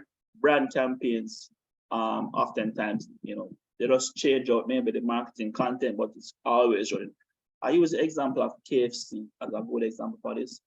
I don't know what it's like in your country, but here in Jamaica, KFC, I don't know what they put in the chicken. I don't know what it is. I mean, I'm a lover of KFC too, so I should know why I'm buying from KFC so much. But at the end of the day, KFC doesn't leave it to chance for the newborn baby to choose KFC. They're not taking the BlackBerry approach where they assume that, hey, everybody knows that this is a great product. Everybody will come and buy it because they know about BlackBerry. No. With KFC, KFC runs brand campaigns right throughout the year, down to the newborn baby knows about KFC, right? And that's how successful companies who want to stay ahead of their competitors approach campaign planning. They have brand campaigns that are run right through, and then they have sales campaigns that you do to get lift, start to introduce a product, to sensitize the market about the availability of something. And you see KFC do it as well. They have their promotions where some of the time you see them highlighting a 3-piece combo, or maybe they're highlighting their sandwiches, or maybe they're highlighting some of the value add things like corn, coleslaw, things like that. You know, they have different product categories that they promote at different times throughout the year, but they always have their brand campaigns running. So Jamie, I wanna encourage you to do the same. Always have set up a campaign in a way where you have, you know, Telecare, the name Telecare being promoted out there right through the period, but you have a secondary campaign that focuses on just getting persons to know about the subscription-based type of product you're going to be pushing out. You understand? Yes. All right, cool. Chanel, tell me about your campaign that you would look to execute for your business. Chanela?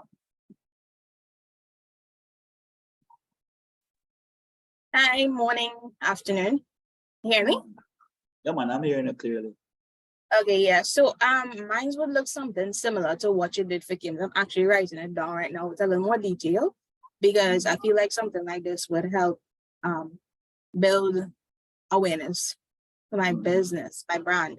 Because like I don't really do much advertising because I always get confused as to where I should advertise and what I should advertise. But looking at the campaign period for 3 months, it would make sense because usually I would run something for like a week and then, you know, miss for about a 2 weeks again before thinking about doing something else or looking at another opportunity as to where I should run an ad. But I'm guessing is consistency is what I have not been, you know, keeping up with.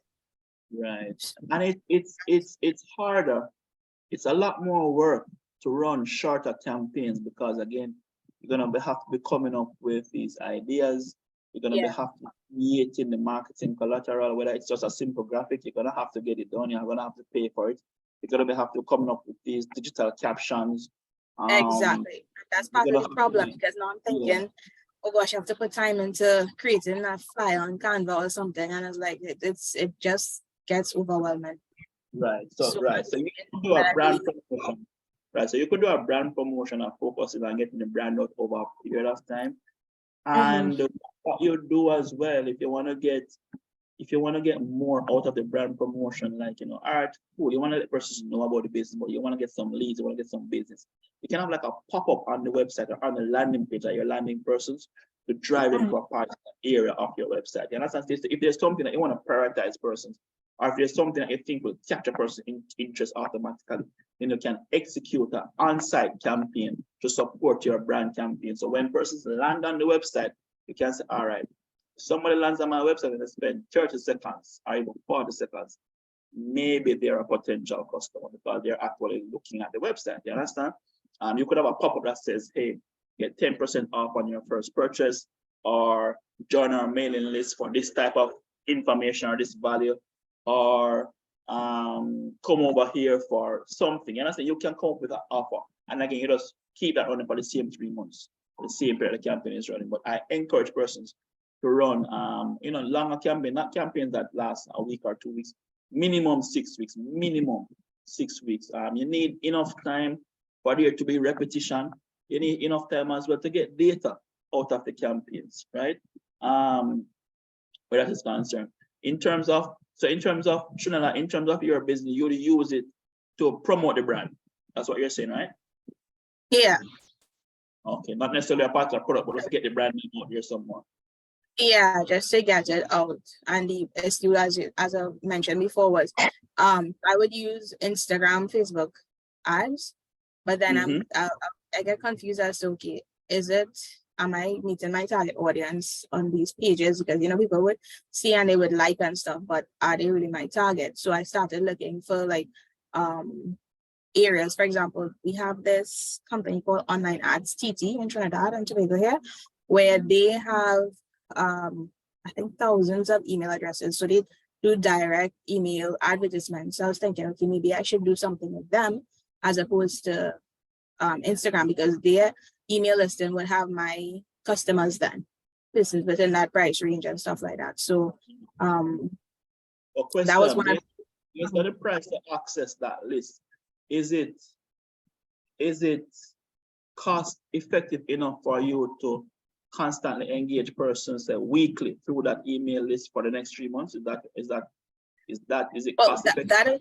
That's what I have to think about, because it's like 100 TT per ad, 100 to 150 per ad, like a flyer that they would just send out to these emails, and they'll just do it once. So if I was to do that once a week, that's like about $400 a month. So that's like $1,200, as opposed to I'm not really sure what the feedback would be with those, because I'm not sure how many people actually opening the emails, how many going to spam and stuff like that. Whereas at least with social media, you could still Instagram and Facebook, you could still look at your what do you call that? The A word. Where you can get feedback and see, you know, how many persons it reached, how many males, females, stuff like that now. So this is what I recommend. At the end of the day, your Instagram and Facebook campaign management options are going to offer you the most control and the best bang for buck in terms of getting the name out there. You will be able to target X number of persons for $1 per day. For argument's sake, you can start as low as $1 per day, which means that you're spending $30 USD per month, and you're going to reach as much as or more than the amount of persons who are in that mailing list, right? What I would do is I would set my Instagram on, sorry guys, my Instagram and Facebook ads to be like to take a mass media approach. Facebook and Instagram advertising is similar to me, like radio, TV, and newspaper, the traditional ways of advertising where you try to reach a mass. We call it mass media advertising, right? Facebook advertising is like taking a mass media approach towards advertising, but of course at a much cheaper rate with far more information on how persons interact with their advertising. So my recommendation is start with that. And then if you want to tap into that mailing list, maybe you do that mailing list campaign once per month as a support. You understand? Because if you believe that they have access to your direct target market, then you don't want to alienate them, you want to include them. But you want to ensure there's something that is constantly running in the background of the business. You know why it was well? Depending on how you structure the campaign, you can structure the campaign to retarget persons who have visited the website. So while it is finding new persons on Instagram and Facebook to visit your page, you can tweak the campaign to also remarket the persons who have visited the website, so that when you run the email campaign to these persons who are outside of your Instagram and Facebook environment, when they land on the website and they go back onto their Instagram and their Facebook, you may find that they may also start seeing the ads being popped up on their side as well. So I always recommend to persons, when you're comes to campaign, start with a mass media approach for digital, which the Facebook and Instagram has. And then you can start getting into targeted advertising where you push campaigns directly to persons, whether it's through SMS, through email, or any other direct communication channel. Understand? Yes, I understand. Yes, I understand. Thanks so much. My challenge to you is we're going to start the campaign. We have literally 4 weeks from today to the end of May. Every week we come and we work on the campaign together. work through the different selections. So I'm going to ask you to even maybe just go ahead and start setting up the campaign. If you're familiar with Facebook advertisement, mind just going and set up the campaign. We can always tweak and change as we're going over things week by week. And you will also be able to see how those tweaks and changes are optimizing your campaign. You get me? Start with $1 per day. $1 per day. You're not asking to spend more than $1 per day. That's $30 investment in learning how to do this correctly. All right? Okay. All right. Catherine, I want to hear about the campaign that you want to run for your business. Catherine? Hi, everybody. So we're Aegis Business Solutions, the outsourcing firm. We're not in the stage yet to run a campaign. So what we're doing is we're signing into your course to take notes and learn when we get to that point. Catherine, you sound a little bit more. I don't know if you could speak a little bit louder so I can hear you a little bit clearer. Oh, can you hear me? Yes, I'm hearing it better now. Yeah, I'm sorry, I dialed in by my phone. We're not there yet in terms of promoting a particular or doing a particular campaign. We're still working on different things at the same time. The pricing, the concept. But we thought out to do 3 options. We like signing into your session 2 and session 3. So that's where we are right now. That's pretty much where we are. So it's just sort of listening, taking notes, and seeing what we can do next. But our platform is our website. So we set up credit card payments on our website. We have an event page where we have an assigned page where we will host our events, whether it's a webinar. So it's not a product, it's mostly services that we have. So on our events page, on our website, aegiscity.com, we've had previous webinars there where people pay via credit card, and we've done a conference as well. So it's just seeing how now we move from this to a course. If you wanted to buy an online course, how do we transition to that? And that's pretty much where we are. So while we are having these conversations with you, the team internally is writing the course. Okay. So doing several things simultaneously to get to that deadline that we want. So to say we want to put up a campaign now for that particular product, it's something that you, as I'm listening to you, I'm just taking notes. Okay, we need to do this, we need to do this. Because my background is in communications, but e-commerce, I will admit, is a new area for given the subject matter that we do, accounting, tax, payroll. You know, it's not one of those sexy topics. So that is a new area for me.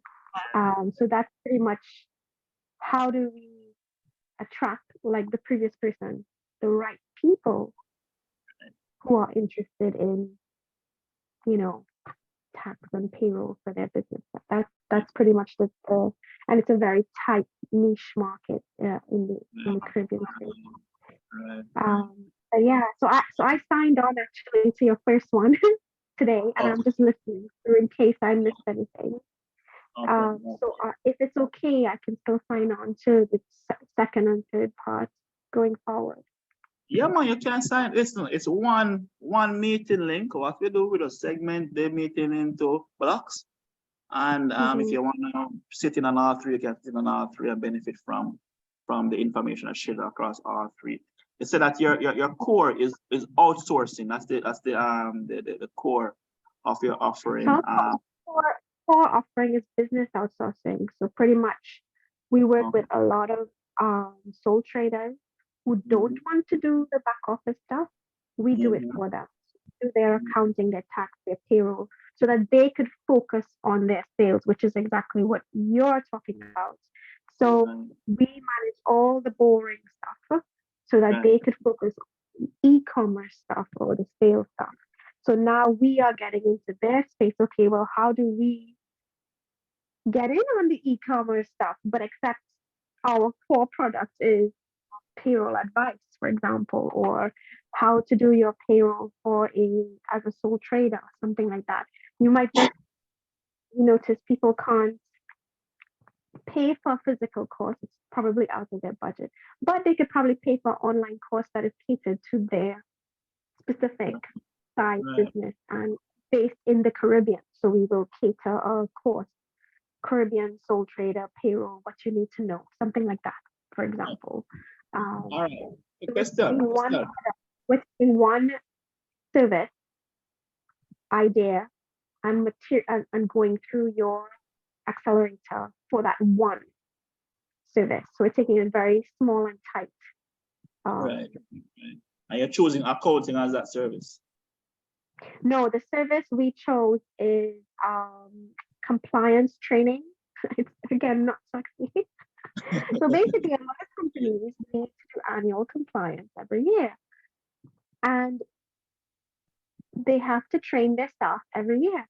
So we want to be able to deliver a course that you can buy to help you educate your staff on good governance and good compliance, and that they have to do it every year. And it's basically scaling because we currently do it physically, so physically, and then doing paper forms and stuff. While if we move it online, employees can do it on their own time. People can do it on their own time. So it is something that we have to do. Yeah, Catherine, I want to stop you there. I want to stop you right there. You raised some very interesting points because, to be honest, e-commerce and the digital marketing is not the same for all brands, business models, products, right? You find that lifestyle-related products, anything that has to do with how you look, feel, eat, anything like that is very sexy, very attractive. You can make a lot of noise. And then you have like business services and more productivity tools it's not boring and not attractive, and feel like, hey, if I'm not a lifestyle-based product, it doesn't make any sense for me to promote on social media. But I would say that it comes down to how you look at things. At the end of the day, I want to remind us that although our customers may be businesses, these businesses are still run by people who are making decisions on behalf of these businesses. And these people can be still found in many different areas, whether it is that they are found on social media, maybe they are found also at cafes, they are found maybe in co-working spaces, they may be found at events and expos and so forth, but it's still people who are behind these businesses. And once we understand that, then we can always put together a campaign to reach these people. I don't know why you think that you're not ready for a campaign, but the things that I am hearing are telling me that you are very much ready for a campaign. You have a website, you have payment systems in place. I know you'll be running a course. But we don't have the product. Oh yeah, the man, product. I know. So I'm gonna go back to that. Yeah, so I'm gonna go back to what I said earlier, that there are two different types of, well, there are many different types of campaign, but the two most popular ones, I would say, are brand campaigns and product/sales campaigns. You are leaning more towards doing a sales campaign, but at the same time, you could take the alternate option of promoting your business and brand to get it out there, let people know that. What's the name of your business? Is it Aegis Business Solutions?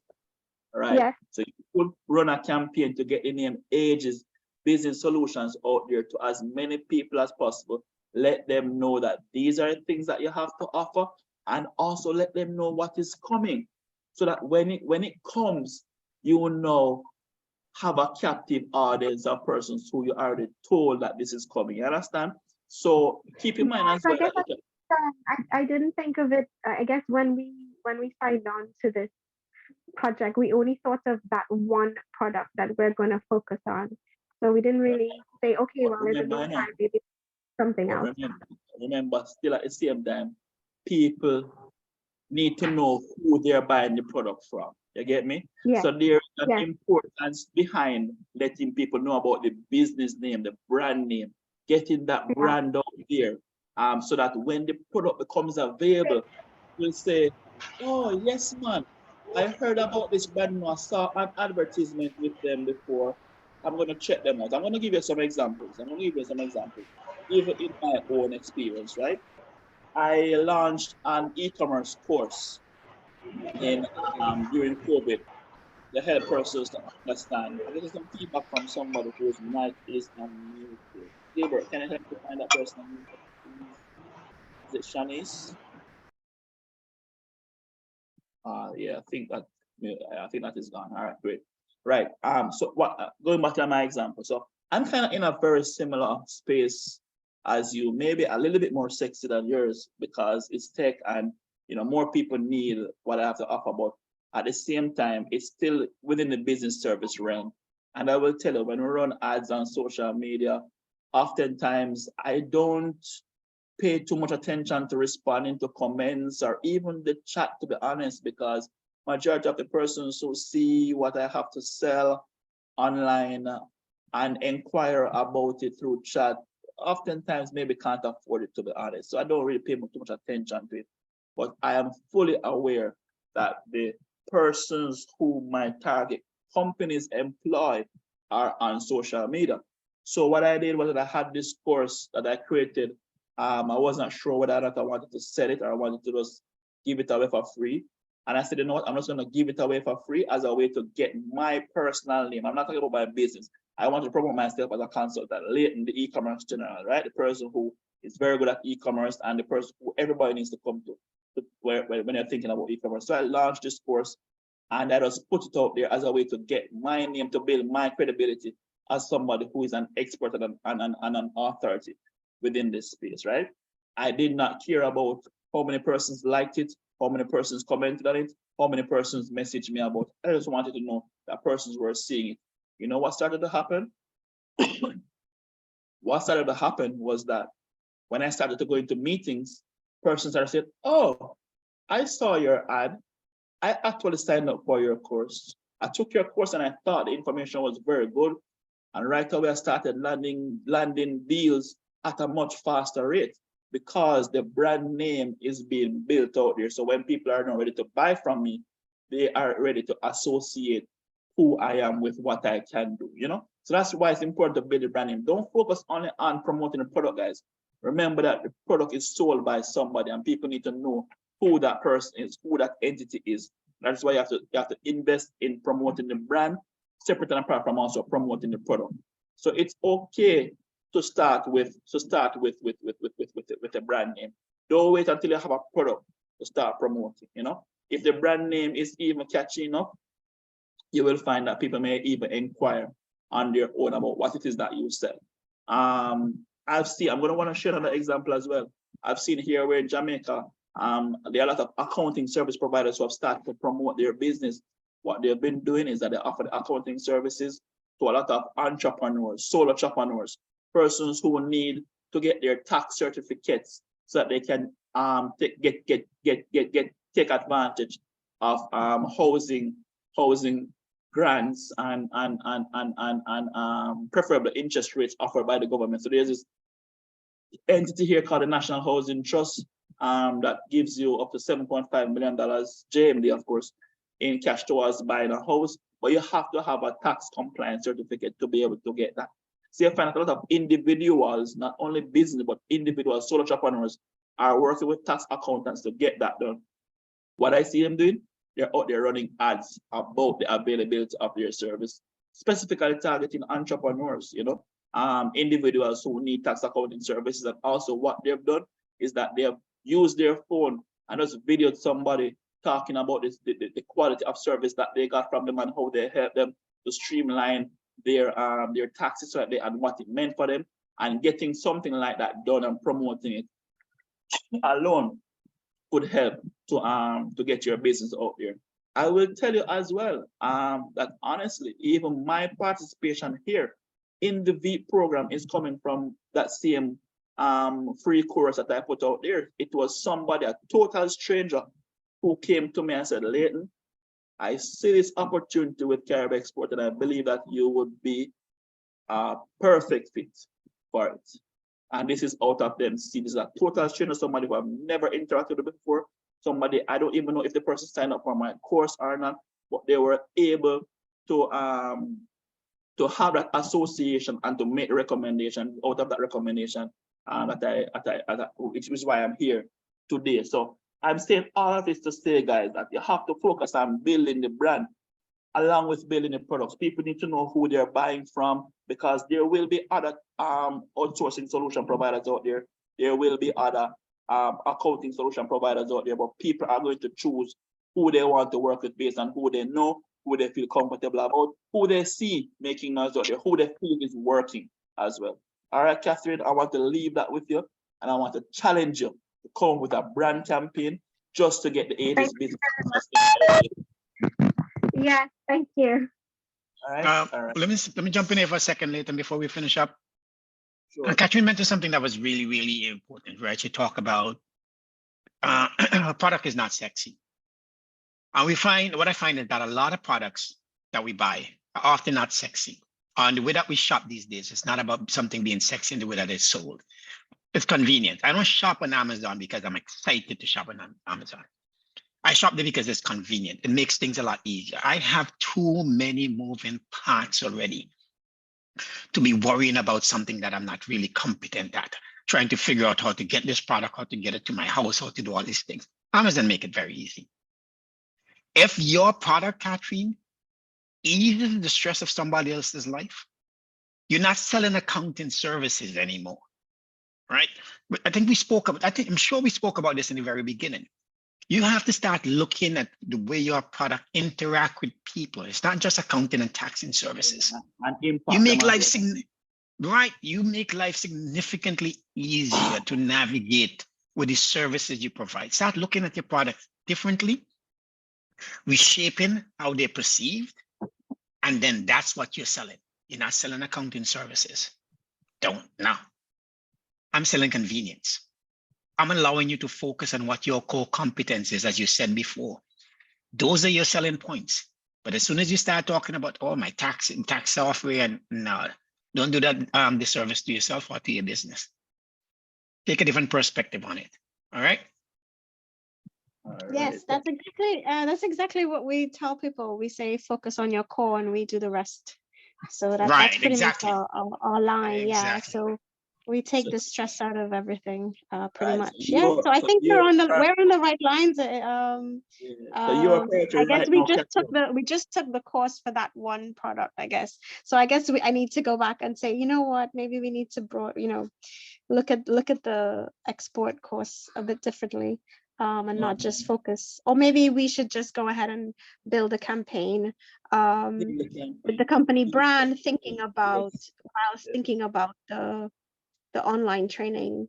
Yeah, no, you've definitely given me a refresh perspective. Get that message out there, Catherine. I wanted to get that message out there to mention about convenience, allowing you to be a best. You need to get that message out there. You need to get it. People need to know what they need to know you for. You understand? And that's what you want to establish out there, even before you start telling them what to buy.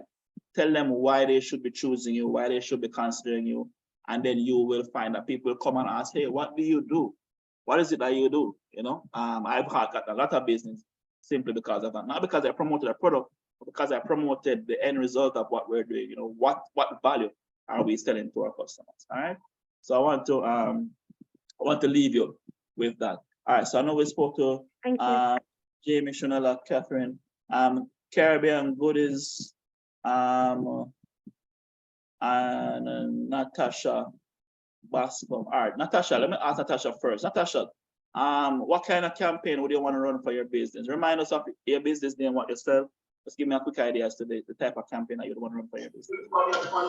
Okay, hi, good day, everyone. I'm Natasha Bascom.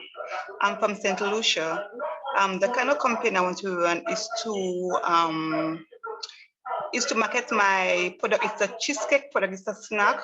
It is a push pop cheesecake, which I put in different supermarkets. So it is invisible. So I would want people to know about it and know more about the cheesecake, because it's something like, use a fork or spoon for it to eat with. You can just walk with it and have a bite with it without making a mess with your face or your hands. But it's a push pop cheesecake. So that's what I want to market sorry. So Natasha, I want you can go back on mute for now. Natasha, pardon? I say you can go back on mute for now. Come on, please. We also have a website. Yeah, it's a C Pops Cake on the website, c.popscake.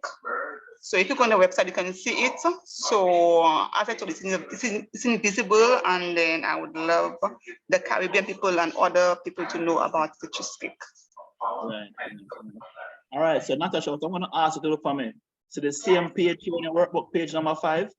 I want you to fill it out. Be very clear about the name of your campaign, how long you want to run it for, the objective of the campaign. Is it that you want to introduce your cheesecake to 500 new persons, 1,000 persons? What is the objective that you want to achieve? And the details of the campaign. I want you to fill it out for me so that by next week, when we're ready to talk about and this, includes, if you have revenue targets or number of customers that you want to get exposed to it, please put that in. Next week, we're going to be focusing on the target market segments, key selling points. All right. So please go ahead and fill that out for me. You're very clear on what it is that you want to get done, which is good. So let's just focus on getting that campaign out. Again, guys, we're only asking to commit $1 per day, right? To getting that campaign out. Caribbean Goodies, what kind of campaign are you looking to run? How long do you want to run it? And what is that going to look like for you? Give us a quick idea. Well, we were looking towards sales campaign, but you have today I've learned about the value that brand awareness campaigns can have. So I'm taking that into consideration as well. But we really want to generate some revenue. We want some money. So sales campaign is really the is the focus. Okay. Let me tell you something quickly. I'm gonna leave you with a tidbit trick, right? You can actually combine both campaigns in one where you're telling persons about the brand and also telling them about what you have to sell. What you can do, you can actually create multiple artworks. So for instance, let's say you have about a carousel where you have multiple pictures being posted on Instagram, you can slide across. Yes. Right. So you could have your brand picture, like the first display being about the brand, and then in the carousel images that you can swipe across, it introduces the different things that you may want to sell a person's on, right? So it tells them who you are, and then it tells them what you can get. Catherine could also take the same approach as well. You're building a brand name while telling persons what they can get from you, right? It's kind of a two-in-one. You're building a brand while promoting the products. And I understand, guys. I fully understand. I market to sell. Only big companies market to get brand equity. Small business market to sell. So every single time when we spend money, we want to make money, right? And when you're at this stage, every single spend, you feel it, and you want to, and every single sale you get as well, you feel it. Yes, because I've spent money on ads, man, and I even have tested some $10 a day campaigns, and it's a test because you want to bring in the revenue, but you have to give it the campaign some time to go through its learning phase, and basically just collect data and observe how people are responding, and like you said, check the how people are responding to the website, the bounce rate, and the average session duration. So we watch and we observe that. But at this stage, I don't want to run a campaign that's not profitable a sales Right. campaign that's not profitable. So $10 per day is an expensive way to learn, right? That's why I said start with is. $1 per day. Start with $1 per day. Start with $1 per day. You got your learning phase the first 1 or 2 weeks. Then you can start ramping up the spend. Remember, guys, that your campaigns are all editable. That's why I was saying, sorry, run the campaigns for a period of time. Use the initial first couple of weeks to learn, gather information, tweak. Because remember, you know, some of the times it's not only the spend that we may not be getting right, but sometimes it's just it's the market segment. Who are we targeting and how are we targeting? Recently, I was working with a Jamaican brand, and you know, asked them to go ahead and set up the campaigns.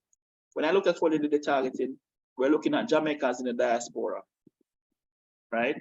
Persons selected, you know, England, you know, USA, Canada as their diaspora markets. I was like, man, you guys must be rich to be selecting such a wide market for running a campaign with limited budget. Why don't you focus on the concentration cities that you're targeting? So, you know, Jamaicans are not all over Canada. They may be in Toronto and a few of these new areas that a lot of the immigrant population are being placed in. In the US, Jamaican and Caribbean people, we know they are in Florida. We know they are in New York. A number of them are now in New Jersey, right? Don't target all of America, because if you target Texas, chances are there are no Jamaicans in Texas, so you're wasting your money. In the UK, let's target England, London specifically, but Jamaicans and Caribbean persons who are there. You understand? So these are some of the decisions, guys, that we have to make and think about and be very purposeful about when we're executing these campaigns. So that's why I say, let us all do it together for the next 4 weeks. We are running these campaigns. Let us start. If you can go in and even just set up the campaign based on your limited knowledge, then when we're going through the different weekly engagements, you'll be able to tweak and get it better and better and better and better. And I guarantee you, if you do this with us over this period and let the campaign run maybe for another 1 to 2 months thereafter, you'll start to see some more favorable results. I can tell you that, hands down, right? Is there anybody else in this group that I didn't touch on? I think I touched on all. I think it was a pretty good session, guys. All three tracks. I quite enjoyed the discussion with you guys. I like what I'm hearing back from you guys. Find it very engaging. I'm encouraging persons to do their homework, do their due diligence. This is the time for doing, not just listening to me and Gilbert, but doing. And we encourage you to do as much so we can guide you and show you what is being done right, what is being done right. At some point in time, we're going to be going into more and more interfaces. Today, we went into the technology interface. Sorry.